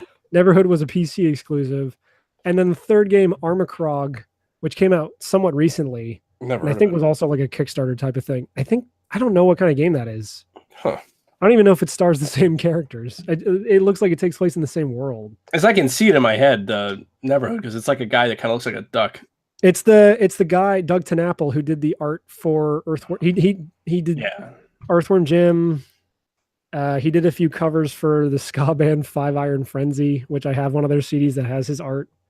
I can't remember what else Doug TenNapel did, but apparently he's a homophobe, so people don't like him anymore. Fuck gays, which is unfortunate. Yeah. Oh, he's not a homophobe. He doesn't like trannies. Oh well, or he doesn't like anybody, I guess. That's just fair. Yeah. The last one is self-importance, and this game's actually, it's not all that self-important, I gotta say. It doesn't, like, my biggest problem in this aspect is that Broken Age takes itself a little too seriously in comparison to the other adventure games of the same ilk, especially by the same people. Like, it's definitely not as funny as, say, Day of the Tentacle or Grim Fandango. Like, you can tell there are things in here that are like, that's supposed to be a joke, but it's not like as laugh out loud funny as some of the other moments and lines from some of their other games. Even like Psychonauts. There were some great moments in Psychonauts that are like actually make you laugh out loud funny. But here it's just like, it's kind of quirky, I guess. Like that's kind of cute, but it's not really like ha ha ha funny. The only part that's like ha ha ha funny is you make a tree throw up, but yeah, but you'd make a tree throw up by torturing him by showing him a stool that was made out of like a mutilated tree. I'm like, all right, that's kind of awesome in a funnily sadistic way. But other than that, it doesn't feel, how I want to put this is like, it feels like an adventure game, a point and click adventure game that is supposed to be funny, but they're treating it with an air of respect because of the times we live in, where it's like, hey guys, we're here to have fun, but also we're here to have a very serious talk about like the problems that plague today's world, like how young women are being eaten by monsters and blah, blah, blah. Like there are things that are jokes that are like, if again, like I said earlier, if we weren't living in the times we were, this would probably be funny. There's a part where you run into the girl main character's little sister and some other character, and they're like doing a bake sale to quote unquote stop the Mogg Chothra system. And I'm like, okay, that would be funny like 10 years ago, but now it's just like, ooh, like, because that's just stuff that's happening every day, and to much the same effect that it does in this game. Where like, yeah, you can have a bake sale, but it's not going to do shit unless someone actually does something. So, sorry, I had to take a drink of water. Just Broken Age is, I would say, if you're a fan of point and click adventure games, give this a go because there's enough charming shit there to like actually, keep you going. But I'm not a huge point and click adventure fan. I had to use a guide to get through a lot of Grim Fandango. And as a fan of earlier Double Fine games like Psychonauts, this just doesn't gel with me as much, where Psychonauts just felt like no one else is doing this kind of shit. And Broken Age is just like, well, there's imaginative stuff here, but it's all kind of wrapped in this layer of kind of banal grime, where it's like, yeah, like you're making these jokes that just don't really hit because I'm seeing it on the news every day. And I can kind of tell you're pushing this agenda, even though it's not like at the forefront of this game. It's still just got this underlying tone of like, we have to let people know about this important message, which is like, I guess, fuck space Nazis. I don't know. Oh, that's great. That's Broken Age. Great job. Yeah. Next, I will be reviewing Hatred. Oh, good. Yeah, no, I'm kidding. Yeah. Why not? Faggot? Do it. I actually really do want to play Hatred just to see, because I've heard it's really cringy in its own way. It's probably great. Probably. You want to go to a break? Yeah, I gotta piss. do it. I almost said shit. But I guess I gotta shit out of my dick. Oh. I thought you boys understood. It's business. That's all it is. We all sell out every day. Might as well be on the winning team. Let's make some money. That's probably why he's moving back to Florida. He wants to be back with his racist WAP kind. I got like a knot in my back. I think I've been sleeping weird. I'm gonna fart. Okay. Hey, did you see that Splatoon was gonna be rabbits at some point? Splatoon's was going to be Rabbids? Yeah, oh no, they're going to be rabbits. Yeah. Yeah, that's super cool. That might have been the only time during the emoji movie that I actually felt anything was when he turned into the crying laughing emoji, because I can't see that emoji anymore without like just seeing it in being used like ironically. Yeah. Especially because there's that one picture where they combined like the wide-eyed emoji crying laughing. So it just looks like this psychopathic thing. Oh yeah, I've seen that. Although I will say, I will give the Emoji Movie one piece of credit. When they go into Just Dance, there's like one waifu in that entire movie, and she's in there. You know how like all the people in Just Dance have like the pure white skin and like the crazy colored hair and clothing? Yeah. There's like a girl that shows up like that, but she's got like more cartoony proportions. It's like, a waifu. Like, I see you are a man of taste as well.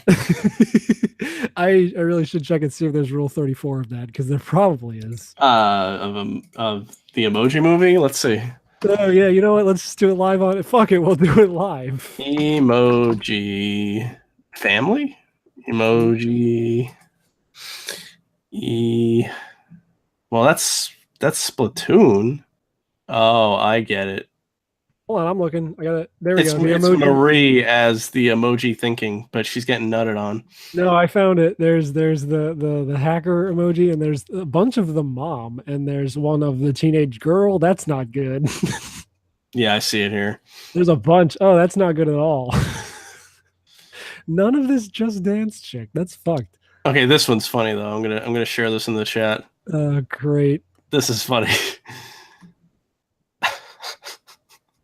It's the thinking emoji. Well, she's got big baps, but her nipples are also the thinking emoji face. And instead of a big cock, she has the fucking zucchini. And the zucchini has a fucking thinking face.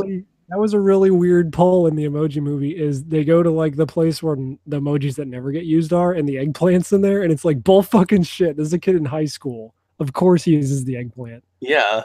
Isn't the eggplant a black cock? Yes. Yeah. And he's like half black. Oh man, that's racist though. That's like literally racist. Yeah, there is one picture of this Just Dance girl, and it's not good. So, wait, Akiko Glitter. Okay, for a second I thought this was like maybe a character that was in actual Just Dance games. It's really badly drawn. It looks like it's drawn by Shadman if he didn't have any talent. So, Shadman sucks. I mean, I don't really like the way his art looks per se. But I can understand that like he does have talent to a degree. But it's too bad he's an awful human being. I don't give a fuck, dude. Come on. I just don't like that people fucking praise him.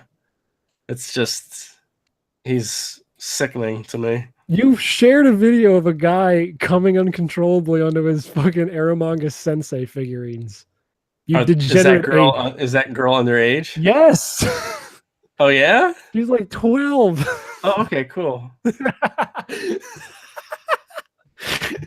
What else have you been watching or playing? I got 2 games, and I'm glad Kate's not here, so she can't go like, no, you didn't get it for free, because I had those. I like how you asked me what I've been doing, and then you immediately went into what you've been doing. Well, yeah, I had to feign interest in what you were doing, and then immediately cut you off before you started talking about more gay ass wrestling shit.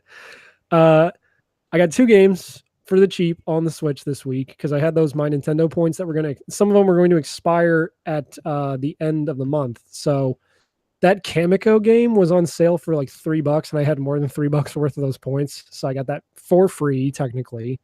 And I'm glad, like I said, I'm glad Kate's not here, so she'd be like, "Well, you had to pay for games to get those points, so technically." I haven't played Kamiko yet, but I heard it's a short little Zelda-like game. It looks cute. Oh, that game. Yeah, it looks cute. Yeah. So, and I mean, it's already $5, but right now it's on sale for like $3. So if you're gonna get it, like, if I'd figure why the fuck not now. And then what else was on sale? So I ended up getting it for like 60% off by the time the points were expired. Was Thumper, and I'd never played Thumper yet. Do you know what that is, right? Remind me. That's that game where you play as that space beetle going down a track, and you're like fighting these. It's a rhythm game, but you're fighting these like crazy eldritch horrors as you're going down this track. Never heard of it. All right, let me. I'll look it up. Yeah, just look up Thumper game. You might recognize it, but man. So it's billing itself as a rhythm game, specifically a rhythm violence game. That's what they're calling it, which is cool. And aesthetically, I like the way it looks. I like a lot of the shit that they do in the game. It looks like Amplitude, but with monsters. Kind of. So, the problem, and I'd heard about this before, and once I'd heard about it, I kind of came to grips with it by the time I'd finally played it. It is a rhythm game. There is stuff that goes to a beat, but it is mostly percussive. So like there's not really any like melodies going on. There's not like any 6 synth melodies. It's mostly just like boom boom boom boom boom boom boom. But it's like all drum beat type stuff. And sounds bad. It's not really like it fits the tone of the game because you're supposed to be kind of feeling this sense of like existential dread. But like in a very minor sense, but you also feel super cool when you're nailing it and just going through all these obstacles.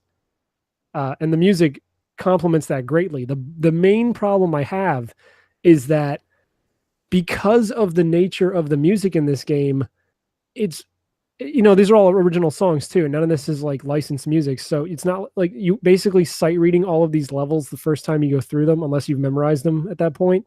And the game moves too fast for you to be able to like see what's coming ahead very well a lot of the time. Like most of the time you can handle it. Like I'm a guy who's really good at rhythm games. I fucking beat every challenge in the Rhythm Heaven Megamix. So I know my shit. And I can get through most of this stuff okay, but there are some parts where it's like, well, there's like a double turn that I didn't see the second part of the turn of because it's moving too fast. Now, normally in a game like this, that could be solved by the sound design. Again, Rhythm Heaven. Rhythm Heaven specifically fucks with your ability to see what's going on the screen to teach you, no, you have to pay attention to the sound cues. And there are sound cues here for the different elements that you have to interact with, but they're coming so fast and they're so indistinguishable because they're all percussive that I can't tell what's coming up next anyway. And like the last thing you want in a rhythm game like this is I need to, I'm missing notes because I'm paying attention to the visual aspect as opposed to the sound part of it. Right. Like in a Rhythm Heaven game, you're not watching what's going on the screen because that's there to trick you. But here I kind of have to because all of these sounds that are like done to sort of foreshadow what's coming next are getting lost in the mix because it's all just like drum beat shit. Mm. So in that way, it's kind of a bad rhythm game, but like it's not really the kind of game where it's like, no, if you fail the song, you start at the beginning. It's like there's like a million checkpoints. Like every stage is split up into like 20 or 30 or so levels that are like a minute or two long. And if you need to like stop in the middle of it, you can just like restart from a checkpoint from the level select screen. So like it's made for like, it's not made to be like play every level in one sitting because that'll take you a half an hour each time. And that's if you just don't die. It's cool. I like it. It's just that like it's a different kind of rhythm game. And in that way, I'm finding it kind of cool in a challenging way because I'm not used to this kind of game because it's not, but I'm finding it challenging because it's not great as a rhythm game.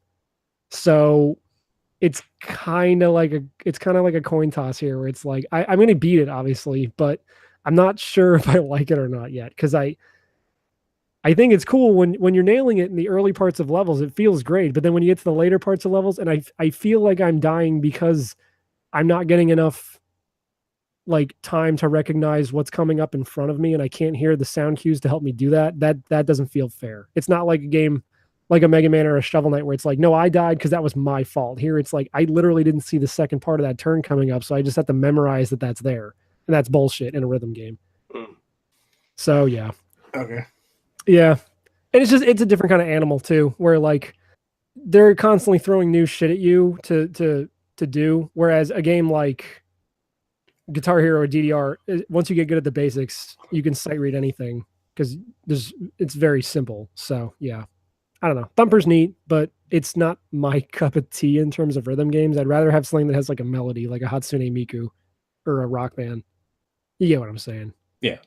I'll play Kamiko at some point too, because I heard that game's like 2 or 3 hours long, and I could use a nice short little game to cleanse my palate after all the platinum shit I've been playing. Even though those games like are short. $8. What? Isn't that game like $8? No, it's 5. Oh, it's 5. Okay. But I'm telling you, this week it's on sale for 3. Oh shit! That's what I got it for free because I had like $4.80 worth of my Nintendo points. So I was like, I could just get this. I'll buy it, then I'll play it because I wanted to. And I think there's 3 playable characters, so I don't know how differently they play, but maybe that could lend to replayability. So who knows? Maybe. Yeah. I also beat Puyo Puyo Tetris. The game's. Oh, you beat it! I couldn't. I got to a point where I just couldn't get any farther. Oh, dude, I got to that point too, but I persisted, and eventually it was either I was getting lucky and beating the computer really early, or like when they were like stacking things up to set up a combo, and I just hit them with a lot of garbage like right at the right time. Yeah. Or we were playing that fusion mode where it's the Puyos and then the Tetris pieces drop on top of them and like cause them to reappear from the top, and I was just getting lucky combos that way. Yeah, I got frustrated. I started getting frustrated near the end, but I beat that story mode. What happens? They go to the edge of the universe and fight this guy, and then everyone hugs and says goodbye. I thought the characters were pretty funny. Dude, I love the writing in this fucking story mode. There's like, because some of the speech bubbles they wrote for like when characters are screaming, like screaming in the vast, or screaming so loud it can be heard in the vast emptiness of space, or the same laugh, comma, continued. And then there's that one guy, Shezo, who just like everything he says is a triple entendre. Is that the demon looking guy? No, that's the Dark Prince. There's a guy with a sword named Shezo who he's just like, stop calling me a creeper. And then he'll say things like, I'm going to defend my honor by assaulting this young girl. Oh, yeah. He's like, you and me are finally going to score together. And she's like, don't you mean score points together? And he's like, yeah, what did you think I meant? Yeah, it's surprisingly funny. Yeah, and then there's that really cute demon chick that shows up halfway through the game for like one chapter. Yeah. Centaurus or whatever. I picked the one who's like a goth chick. That was the one I always picked. Felly? Because what does she always... she says like 3 things. Fuck, I can't think of this. It's the girl with the 2 like baton looking things, right? I don't know. She has a really deadpan like Daria voice. Yeah, she's like murder. Yeah. Horror. That's it. Yeah. She says horror. Because it was funny because I friended him on Switch just because whoever this guy is just funny because I picked her and then he was looking through different characters and he ended up picking her too. And so it's just that over and over again.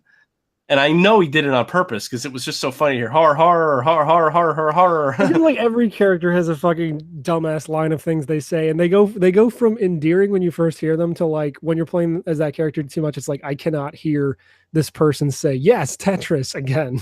Yeah, because I get like 4 Tetrises in a row, but it'll be like deadpan. It's just always funny to me. No, that one's funny, but then there's other ones where like the fucking robot is like nutrition, exercise. Yeah. I think that was the same guy that had like 80 hours in the game, but I killed him because I've been playing Tetris for 30 years. Yeah, no, that's also the thing in the story mode where it's like if it's a Tetris level, I'm probably good to go. Yeah, Tetris isn't really all that hard. Shit kicked in. Tetris isn't really that hard. No, Puyo, like you really have to plan ahead. Yes, and I did all the tutorials, and it's like. I get how to do this, but sometimes it doesn't give me the right pieces. And then when you get to that fusion mode, it's just like, well, fuck me. Like, because I'm setting up combos, but I'm also having these Tetris pieces land that are like disrupting the combos.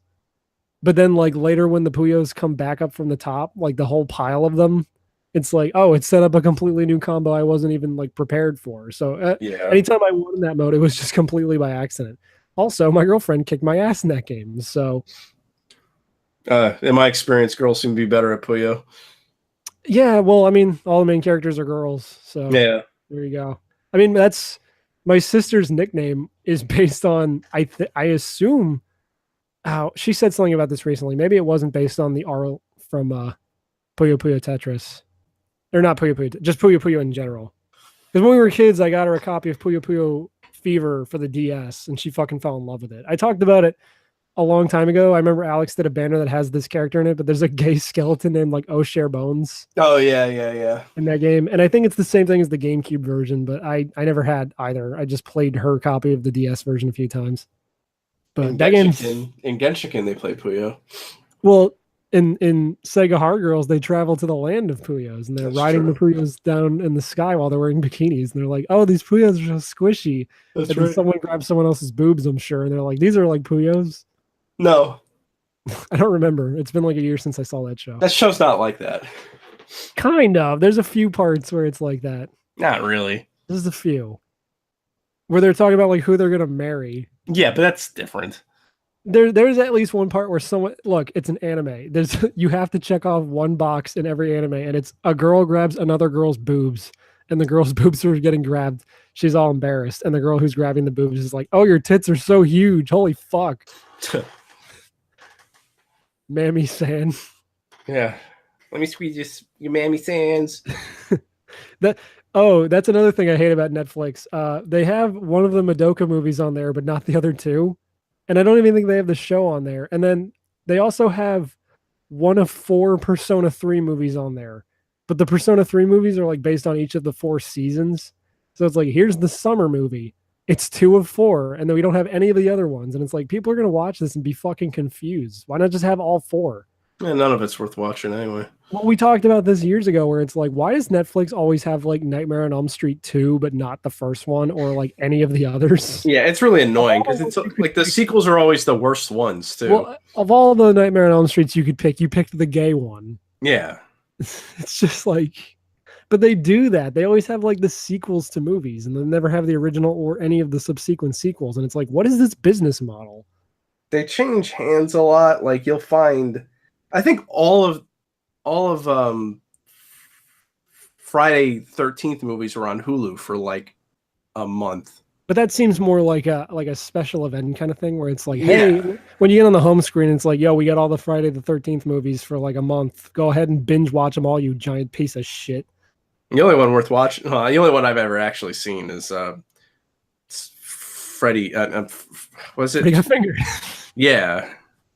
Yeah, No, they got Freddy Got what's Fingered it too on called? Netflix, but not the first one. Jason X.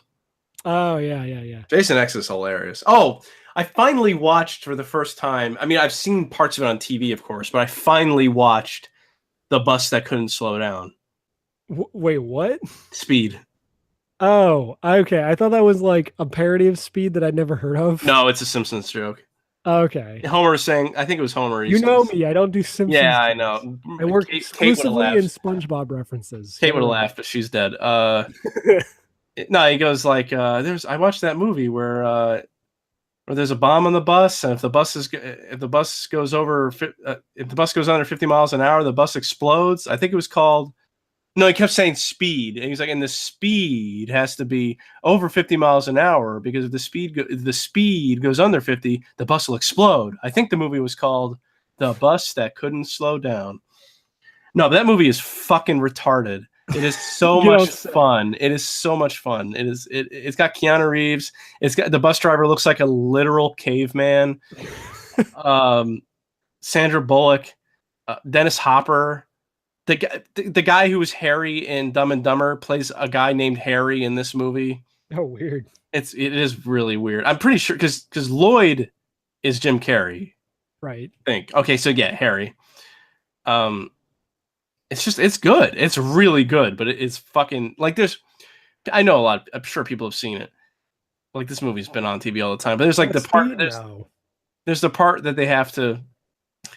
They're on a highway, like on an unfinished highway, and there's a 50-foot gap between the one side and the other.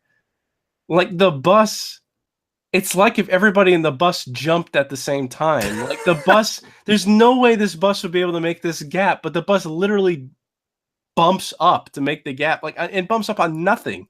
What if that was the plot twist in Devil, where all 5 of the people are like, let's all jump at the same time and cause the elevator to crash, and then we'll kill the devil. No, I'd rather see Elevator. I want to watch that movie. Yeah. But Yeah, it was just the physics. The physics in that scene are just laughably awful, but it's still a good movie. It's really funny. That's great. And there's like 3 Speed movies apparently, but I only knew of the sequel, which is it's on a boat. Oh, sweet. Yeah, it's on a big cruise, and I've only ever seen the end of that movie where the cruise ship crashes into a dock. I was gonna say, how is that even exciting? Because you're in the ocean. There's like no obstacles. Yeah, I know, right? That's why I almost want to see that movie just to see how fucking bad it must be. Speed 3 takes place in space, and it's just like, oh no, we're gonna hit that asteroid field in 4 years. Let's see, how many Speed movies are there? I don't really know if there is a Speed. Now, does Need for Speed count? No. Okay. What about Speed Racer? See, Speed Collection. No, there's just 2. Cruise Control. That's the name of the second. Oh, I forgot. I was going to say Electric Boogaloo, but I'm like, I already know Speed 2 has a dumbass tagline, but I can't remember what it is. Oh, fuck. Willem Dafoe is in it as the bad guy. Oh, and that even, you know what? That's great now that I know that takes place on a boat, because the title Cruise Control makes total sense now. Right. Wow, that's really dumb. Yeah. In the best possible way. When Holy shit. That movie came out in 97, so... Speed 2? Yeah. In 97? Yeah. Jesus Christ, I'm young. Because the first movie came out, it must have been like 94. Yeah, 94. Wow. Christ, I didn't realize that movie was that old. I thought those were way later than they were, yeah. Shit, dude. The second one doesn't have Keanu Reeves in it, though, so I won't be watching it. No, but who is the main character? Yeah, that's a good question. I mean, Sandra Bullock, I know, is in it, but is it Deuce Bigelow? What's his name? Rob Schneider?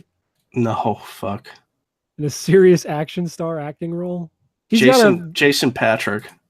Wasn't there like a weird period where he was in action movies as like a goofy side character, but he was like No, he's in the Dredd movie, and he's in Demolition Man. Yeah. In Demolition Man, he doesn't do anything. In Dredd, he is the sidekick, and he fucking sucks. Huh. I might have liked that movie more if he wasn't in it, because it's the same reason why I didn't like Fifth Element, because that fucking black guy. Because it's Chris Rock. Yeah, he's so bad. That's part of that whole fucking movie. No, it's the worst part of that whole movie. Yo, the only good use of him in that movie is someone made a GIF where the captions are all about Nintendo games, and Bruce Willis is just uninterested. Yeah, I saw that. Yeah, that's funny. Speaking of Demolition Man, we were watching the world's most extraordinary homes on Netflix. Oh yeah. I swear to God, one of the houses had the 3 seashells. Oh no! Like, I don't think this guy doesn't know how to use the 3 seashells. I don't think it was intentional, but they were in a bathroom and there were 3 seashells, and I was like, "Fucking Demolition Man, dude." That's got to be intentional. If you want to watch 2 British people autistically walk around the world and like look at some really awesome homes, watch that show. I got it on my fucking watch list. No, like the houses are really cool, except for the first episode, which is like they're all themed, and I forget what I think the theme in the first episode is mountain. Like 3 out of 4 of those houses are fucking dog shit ugly. The first one looks great, and then me and Corey were like, these other houses suck. There's one that's in like the mountains in the Alps, and like the entire inside is like lined with plywood. It looks like you're inside a hardware store, like an unfinished house. And they're like, oh, this beautiful golden light. And it's like, I would kill myself before I lived in that house. That sounds like something I would like, though. It sounds like, because I just want to live in like a crawl space. Oh, they have an episode that's entirely underground houses. Ooh. There's one that's like built into the side of a hill in the Alps, and then there's one that's like in Greece, in your shit fucking country. Mm. But it's using like natural cooling or something to like of the like the underground and like air ventilation. And I'm like, man, I would live in these houses if I was filthy stinking rich. Yeah, the only cool one in the mountain episode is like it's this lady who like took the wings off of a fucking 747 and made them the roofs of her house. Oh, cool I think Christina was watching that, and I saw part of that. Yeah, it's like the rest. So all these movies came out this weekend that I completely forgot and like didn't care. Like, dude, fucking Tomb Raider and Pacific Rim 2. Corey went to see Pacific Rim without me. It's like she went to her dad's the one day while I was at work, and I was like, "How was your time?" She's like, "Yeah, we saw Pacific Rim," and I'm like, "What the fuck?" What? Do you The first hate one me? sucks too. No, it's great. No, the first one's fucking I boring. I really like the first Pacific Rim. Like I don't know why. even outside of the giant robots, bleh, like it's just a fun summer movie. Fun how? Nothing fucking happens in that movie. Nothing. They fight monsters. They use a giant boat and they hit a monster. Yeah, with they it, fight. and They then- fight giant. They fight monsters in the dark, in the water. And then Idris Elba says, "Today we cancel the apocalypse." I forgot he was in that movie. I know, right? Did you forget he was in Zootopia? I didn't see Zootopia. He's the police chief. Oh, And he- that bison thing. Yeah, and there's that great line. I think I said it on the show, but there's that line he says where he's just like, "Life is not like some cartoon fantasy movie where you just sing a song and everything goes your way. So just let it go." And I was in the theater and I was like, "Get it? Cause Frozen." Yeah, that's on Netflix, but I just have no interest. Yeah, I watched like the first half of it like the other day. It's still good. I think it holds up, it's great because I would hope it holds up. It's only 2 years old. No, but I mean, like, I remember as soon as that movie came out, Lee Tran fucking was like, "I can't believe this movie's about like race relations." And I'm like, dude, I saw that movie in theaters, and the only thing I could think of when I came out of that movie was, I want to fuck that rabbit. Like, Well, of course. yeah. And then she got pregnant, and then I brought that up when we were watching it, and Corey was like, "What are you talking about?" I'm like, it was literally like 4 months ago. yeah, and it was literally like everywhere. everywhere for like a week. Yeah, there's that other comic that Jay shared a few pictures of where she goes into like a prostitution thing to do like a sting operation. She gets fucked by a huge lion. Cool. Yeah, dude. That's great. Zootopia is bringing the second wave of furries after Robin Hood did the first one. Oh, I'm sure it has. Actually, I'm sure no, it I has. guess Sonic did like the second wave, so Zootopia is like third wave ska of Oh, furries. third wave feminist furries. Does that mean all the third wave feminists are wearing like checkerboard Vans and going, "Keep pick it up, pick it up, pick it up"? I wish they'd be a lot more tolerable. I bet a lot of third wave feminists like Real Big Fish for some reason. I don't know why I think that. I just kind of assume it. Ask some. Because every time I see Real Big Fish retweet something on Twitter that like one of their fans talked about him, it's always someone that's like, "Hillary was our true president." Is their like username? And it's just like, Jesus Oh Christ, dude. no. Why? Ugh. Into the Badlands season 2. They put it on Netflix, so I watched all 10 episodes in 2 days. Ooh. Because I can't pace myself. The only reason, I keep going off about how I hate this binge watching culture. The only reason I could sit there and watch 6 straight episodes of Devilman Crybaby is because it only takes 4 fucking hours. So it's almost if I only watched like 2 movies or Yeah. one Lord of the Rings movie. Yeah, So, exactly. yeah. It's good though. The second season is fantastic. I don't know if it's getting a third season, but it kind of ends in a way where if it doesn't get a third season, I don't really care. Corey started watching the first episode of season 4 of Black Mirror yesterday. I had to go to work, so I didn't see most of it, but I could probably tell you where the episode was going, Season having only 4? seen 15 minutes of it. Yeah, dude, that thing's well, it's a British show, so the seasons are only 3 episodes long. Oh yeah. Yeah, or whatever the fuck. I don't know. That show frustrates me because it's like I watched 15 minutes of this episode. It opens with this cheesy like old school Star Trek thing. And then it cuts to real life, and the guy who was the captain in the Star Trek thing is this meek dude in real life. But of course, the Star Trek thing is a virtual reality thing. And they go back into the virtual reality thing by like 10 minutes in, and he's all assertive in the virtual reality.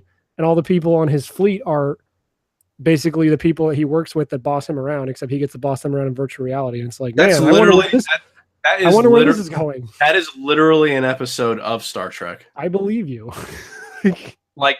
Like Star Trek Next Generation had this character that I forget the name of, that he actually comes back a few times, but he's like this meek jerk, and he goes into the holodeck where he's like the hero, and everybody else that's actual main characters of the show are like all listening to him and stuff. Yeah. So that's, Well, I'll never watch Black Mirror. yeah, you're not missing anything from what I've seen. The only show people keep like that I've been told to watch that actually does look interesting is Mr. Robot. I saw bits and pieces of it when Corey was watching it. Seems like it might be okay, but I obviously didn't see most of it, so I don't know what the fuck was going on. I wish Kate was alive to defend herself, because I did try to watch a new episode of The Simpsons, and I I quit after about 3 minutes Ah, because it's so fucking predictable and so bad yeah. that I can't wait to argue with her about it because the episode is set up like a 70s spy television show. Yeah. So like I was like, okay, like this show's been on forever. If they want to just do a whole parody episode, that's fine. I can get into that. It'll be maybe they'll put the character like they'll be able to put the characters in different situations or whatever. And Right. it starts with Homer bidding a bunch like it just starts and it's Homer trying to he's bidding a shitload of money for a painting. Okay. And this woman billionaire bids more and he runs up to the painting. He's like, "No, you can't have it." And they drag him off. And then the painting gets shipped to the woman who bought it and it's missing. So then they have to call in the 70s detective guy, and it's like the intro's really long, like the intro's long, and it's like 70s jazzy music with him like with beautiful women just walking around looking smug. Yeah. And it literally it went on. It was a Family Guy joke where it went on for way too long, the intro with the music. Well, then she would love it because she loves Family Guy. Yeah, right? and like I went, oh no, I can't do this. I was like, I was laughing, but I was like, okay, this is going on for too long, and I stopped it. And then I went back to it later. I'm like, well, how long is this really going to go on for? It was literally almost to the end. And then I played it, and it got to he shows up, and he's doing this thing where he goes, Police Chief Wiggum's in there. Now, Hang hold on. on a minute. Hold on. When you say to the end, give me a minute marker. Oh, I don't know. To me, it felt like 5 minutes, but it was probably Okay, well, that means 2 nothing minutes. to me then. Like, Yeah. I thought you literally meant they had like a James Bond intro go on for 17 minutes, and I'm just like, oh. No, but it's just so annoying. So he shows up, and the guy tells him, "Oh, we're so glad you're here." And Chief Wiggum's there, and he says, "Oh, I can't. You're bringing in this guy who makes the small town cops look bad."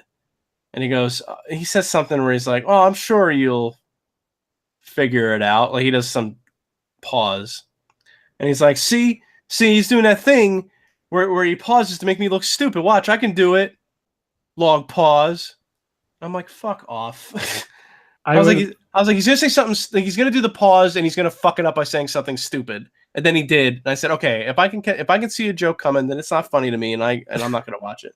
I don't want to guess a joke. If I guess it, it's like when you guess the end of a movie, it ruins it. So if I can guess, when you guess the twist of a $3.3 million point-and-click adventure game. Yeah. So if I can guess a punchline, then I know they're not trying harder than me, and I won't watch it. Yeah, I don't know. Kate will probably think that's funny because she likes Family Guy, and she continues to insist that Doctor Who was ever a good show. Well, besides that, Ready Player One's probably gonna be your favorite movie. Dude, I can't wait for her to come back and be like, guys, I was all wrong. I'm a pop culture whore. Fill my dick and asshole with just nothing but Batman and and Overwatch and she already likes Star Trek. I'm trying to think of stuff she doesn't like. Anime. Does she like anime? Not really. No. Okay. Yeah. Christine was trying to tell me about like how Jurassic World 2 looks good, and I'm like, no, it doesn't. Whatever. It looks. The second trailer makes the movie look a little better, where there's more practical effects and like the fucking whatever dinosaurs walking around inside of like an apartment or something, a bedroom. But I said, yeah, but you can't trust these trailers because they'll literally shoot stuff for the trailer that will not be in the movie. Yeah. They do that all the time. Like you really have to wait for the movie to come out and not be excited. You can't be excited for anything, then watch the movie and then decide whether it was good or not. Why can't everyone be as dead inside as me? It's not being dead inside, it's being pragmatic. No, I know what you mean, but that reminds me. Do you ever hate a guy on YouTube just based on their thumbnails alone? Oh, yeah. Okay, so there's this one guy I cannot fucking stand. And besides, like another one that reminds me of this is the before you buy guy, where it's always the same picture of the dude like holding his hands up, but they always Photoshop. Faggot. I know. The worst one is this guy named Clean Prince Gaming, and he's the guy. Price Gaming. It's one of those two. Yeah, no, I watch that guy. He's the guy who always like fucking puts up like Battleborn didn't die, it was murdered, and it's like Yeah. but my favorite thing that I saw of his recently, because like I can't block this shit on my PS4, and I saw a thumbnail and it was a picture of Breath of the Wild Link screaming, and the text on the thumbnail just said, "Why won't you people listen?" You freaking fricks! When are you gonna learn that your consequences have? I always fuck that Your up. actions have consequences. I always fuck that up. That kid disappeared.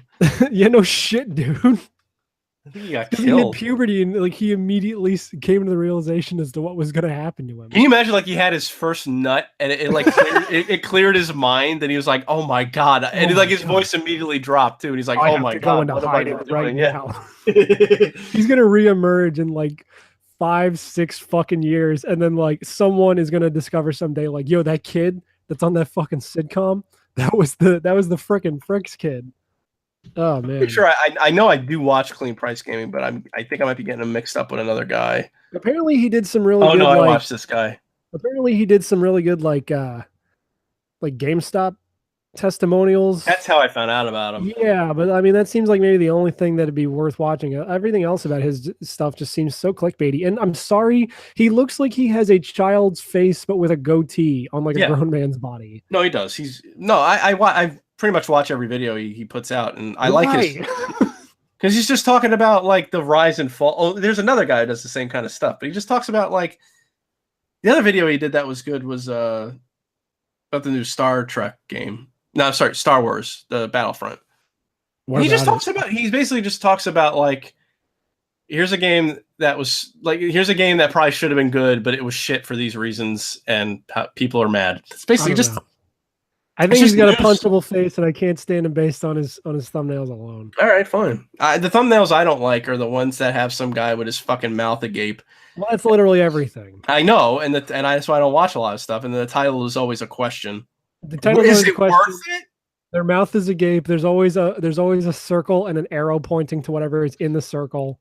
Yeah. And like maybe some tits. The tits are probably circled and the arrow's pointing at them. That's how Like, to win I'm, at like, I'm YouTube. probably gonna unsubscribe from fucking that RGT guy. RGT 85. Yeah, I never watched any of his stuff. There was some guy I saw recently that I liked his stuff. Yeah, have you seen Design Doc at all? I think his YouTube name is Warbot, but he does the series called Design Doc. That's pretty good. He just did a video about like rivals in games. That was pretty cool. No. Yeah, look him up. He does like No. his explanations are pretty good, and then he like bookends his stuff with like pretty good infographic animations, and some of his stuff is funny. Was he only have 4 videos or? He's got a bunch. Oh, okay. I was gonna say. Just search for Design Doc. You'll find him. I found him. I'm looking at it right now. I'm not No. retarded. And then there's also King K. Have you ever seen his stuff? I think I do not like King K, but let's see. I might be getting him mixed up with another guy. King. Oh no, I'm subbed to him. Is he though? Is he do? Oh no, He's this doing- guy's good. This guy's He's doing this King guy's Hearts good. right now. He just started doing a podcast too that I have not listened to yet, but I like his videos, so I'd like to hope that I like his podcast too. I like him well enough, but like he gets on these tangents sometimes where like he just keeps his videos are way too long, so he'll like harp on the same point for like way too long. I guess. Well, I mean, then don't watch his Chain of Memories review because he just talks about how shitty that game is. Yeah, there's He's like not wrong, but no, but it's like how many times can he say like how many times do you have to say that it's shitty? You know, it's like you don't need to talk about how shitty a game is for 40 minutes. man, if you want to get really mad on YouTube, Game Grumps started playing Golf Story, and like, Where they shit on it. dude, like midway to episode 2, they like just completely give up on playing the story mode because they don't get it. Well, because they're retarded, and it's nothing. know. And the reason is because there's nothing for them to scream like retards at Well, in that game. to be fair, the humor's a little off kilter, but that's just because it's Australian. The humor, people might like. I feel like that game is. I love the humor of Golf Story. Don't get me wrong. You need It's to know just like- something about golf though to really find that game funny. I suppose. I thought you watched golf with your dad. No, my dad watched golf and fell asleep, and I was just like, I want to play Super Nintendo now. My dad's asleep. Oh, okay. I thought maybe you like absorbed some Yeah, no, golf fuck knowledge golf. It's though. boring as shit, but I'll play golf anytime. Like real golf or on the old my exposure to golf aside from Golf Story is probably Mario Golf on the N64 and Happy Gilmore. That's about it. I know, like I don't watch golf either, but I know a little bit about it because my dad watched it, and the guy at work plays golf, and I would tell him tell the guy at work about stuff in the game, and he would laugh. Yeah. So it would help me understand some of the jokes. But I mean, I don't even know why I'm even explaining this, because it's like I'm not surprised at all that they wouldn't. I guess I'm not either. I'm just disappointed because it's just like, oh, but this game's so good, and you're making it look like such shit because you guys are morons, not because the game's bad. Why are you even watching it? Because I was like, oh, this is like the only people I've seen play Golf Story. Oh yeah, but thank God it's like number 5 in the top 10 best-selling games on the Switch. It was in the top 10 at least. I saw some list that wasn't in order, but it was in there along with that Kamiko for some reason. I think Kamiko only sold well though because it's just $5. Yeah. So everyone's just like, yeah, fucking $5 game, yeah, fuck it. But it's the reason Golf Story is made by like it's either one guy or two guys. Yeah. Yeah, I think Golf Story might be our new ghost trick where it's just like, go play that. That's a great game. You have a Switch, you owe it to yourself. Yeah, it's just a good game. Did you play Golf at all? No, that's impossible. I sunk a few holes in Golf, but it's not fun, which is the point. It's the point. But like, because then you do more side quests and you get like other cartridges. The best part of those is reading the instruction manuals with all the shitty art in them. Yeah. That's the best part. I think I have all 3 of them. Yeah, there's Golf Nights, and then like something else. Golf or Fantasy Golf or something. I got everything in that game except for like, there's one slot that's empty, and I have no fucking idea how to unlock. I think I got everything in that game, and I know what you're talking about, but I don't remember what's in that slot. But I'm pretty sure I filled out the entire card. Like the Zelda status screen of that game. But God, that game's so great. And I'm also glad a lot of those indies are coming to Switch now. We didn't even talk about that Nintendo Indie Direct. Oh yeah, because that direct like came out of nowhere. Yeah, but like a lot of like, I got actually excited when I saw Just Shapes and Beats. Not just because we played it at MagFest like 3 years in a row, but it's like, oh, that's finally coming out. Oh, Just Shapes and Bees. Yeah, Just Shapes and Bees. And Lumines is getting put on the Switch, which if there was ever a game that needed to be on the Switch, that's up there. I don't really remember the list, so I'm looking it up. All about Nindies. Yeah. There's a lot of good things on that list. A lot of stuff that's already out on other platforms, obviously, but like I'll double dip on half these games if they're coming to a platform I can take with me to the shitter. Oh fuck. So not, That's the thing I forgot to mention about Thumper too. That thing runs great in handheld mode, runs at full 60. Makes it a great handheld game. So, you know. I can't find the list. Hold on, let me see. Is this it? Oh, Eurogamer. So that's probably right. Okay. March 2018. AOT2. I don't know what that is. Shantae and the Pirate's Curse. Oh yeah, that was a weird like surprise thing. I think that was on there already. No, they put Half Genie Hero on there. Oh right. Yeah. So like now that Pirate's Curse is on there, I have no reason to play it on my Wii U, even though I have it on there. But there's also like they're only missing Risky's Revenge, which is the other Shantae game that's on like all the systems that aren't the original Game Boy. And then if they find a way to re-release, or if they like, if Way Forward does like a Shantae remastered where it's just the first game, that'd be kind of neat. Oh, hey, I know it's getting off the indie topic, but I played a little bit of Yakuza Kiwami today. What's that? The remake of the first Yakuza for PS4. Oh, right. Yeah. And I like it so far. It's very much a beat 'em up. Oh. Where like enemies have like yellow life bars that appear at the bottom of the screen as you hit them. That game's really cheap. I should just pick it up. Dude, it's $20 for the Steelbook version at Walmart. Just go get it. Yeah. And it is great because I'm gonna spoil like one little bit. It's not heavy. It's just spoiling a joke that happens near the beginning. But like, this guy, you get a ring for this girl, and then this guy runs into you, and then you find out like, oh, he pickpocketed me and stole my ring. And then you beat the guy up, and he's like, I sold it to a pawn shop. So you go to the pawn shop and you're all out of money because you bought the ring. And the guy's like, no, you have to buy the ring back. So you go to one of your mafia guys and it's like, dude, I need to borrow some money. And he assumes you're going to like what he calls a soap land, which I guess is a place where like girls just like have sex with you or something. Mm-hmm. And then you go back to the pawn shop and the price is raised by like 30,000 yen. So he's like, fuck. And then you run back out and you run back to the guy who just lent you the money. He's like, dude, I need more money. And he's like, wow, she must have been really great. And he's like, no time to explain. Just give me the money now. I need to get there before some other guy does. And the guy's like, whoa, she must be great. It's like it's executed so well. So I'm like, yeah, this is great. I'm really excited to play more of this game. I played like a half an hour, but it is very much a classic style beat 'em up, just in 3D. So if you like games like Streets of Rage, I think there's stuff here that you might enjoy. I do like Streets of Rage. I know. It's even made by Sega. But yeah, no, like if the Steelbook version is that cheap at Walmart, go get it while it's still out there. Well, it was on Especially Amazon too. considering they announced Kiwami 2, the remake of 2, is coming out in August. Oh, okay. Yeah, which like people thought since Yakuza 6 is coming out like next month, they're like, oh, they're not going to release another Yakuza game this year. They'll wait till next year. Nope. It's totally coming out in August. And then all the other ones are available either on current gen systems or digitally. So like Yakuza 3 was a digital only PS3 title. So there's that. And then I already have Yakuza 4 and 5 on PlayStation Plus on my PS3. And then 6 is coming out next month. So I might be able to play through the whole series this year. And I might just try to do that because I've been wanting to get into that series for a long time. Yeah, me too. But, Want to call it? also, did you hear about the Fist of the North Star Yakuza game? No. Oh, yeah. That came out in Japan recently, but hopefully that comes over here because it looks batshit insane. Yeah. But I just remember the one thing where he's behind the bar shaking up the fucking martini. Yeah. It's that kind of shit where it's like I haven't even seen Fist of the North Star, but I'll watch it before I play this just to experience this fucking weird shit. Well, that's not like the show at all. I know it's not. Oh, okay. I'm just saying. I'll watch the show and then play this and just see what kind of goofy bullshit Kenshiro's getting up to in this weird alternate reality where like he's living in a city, I guess. I don't know. Well, it's like if the end of the world never happened. Okay. That's still cool.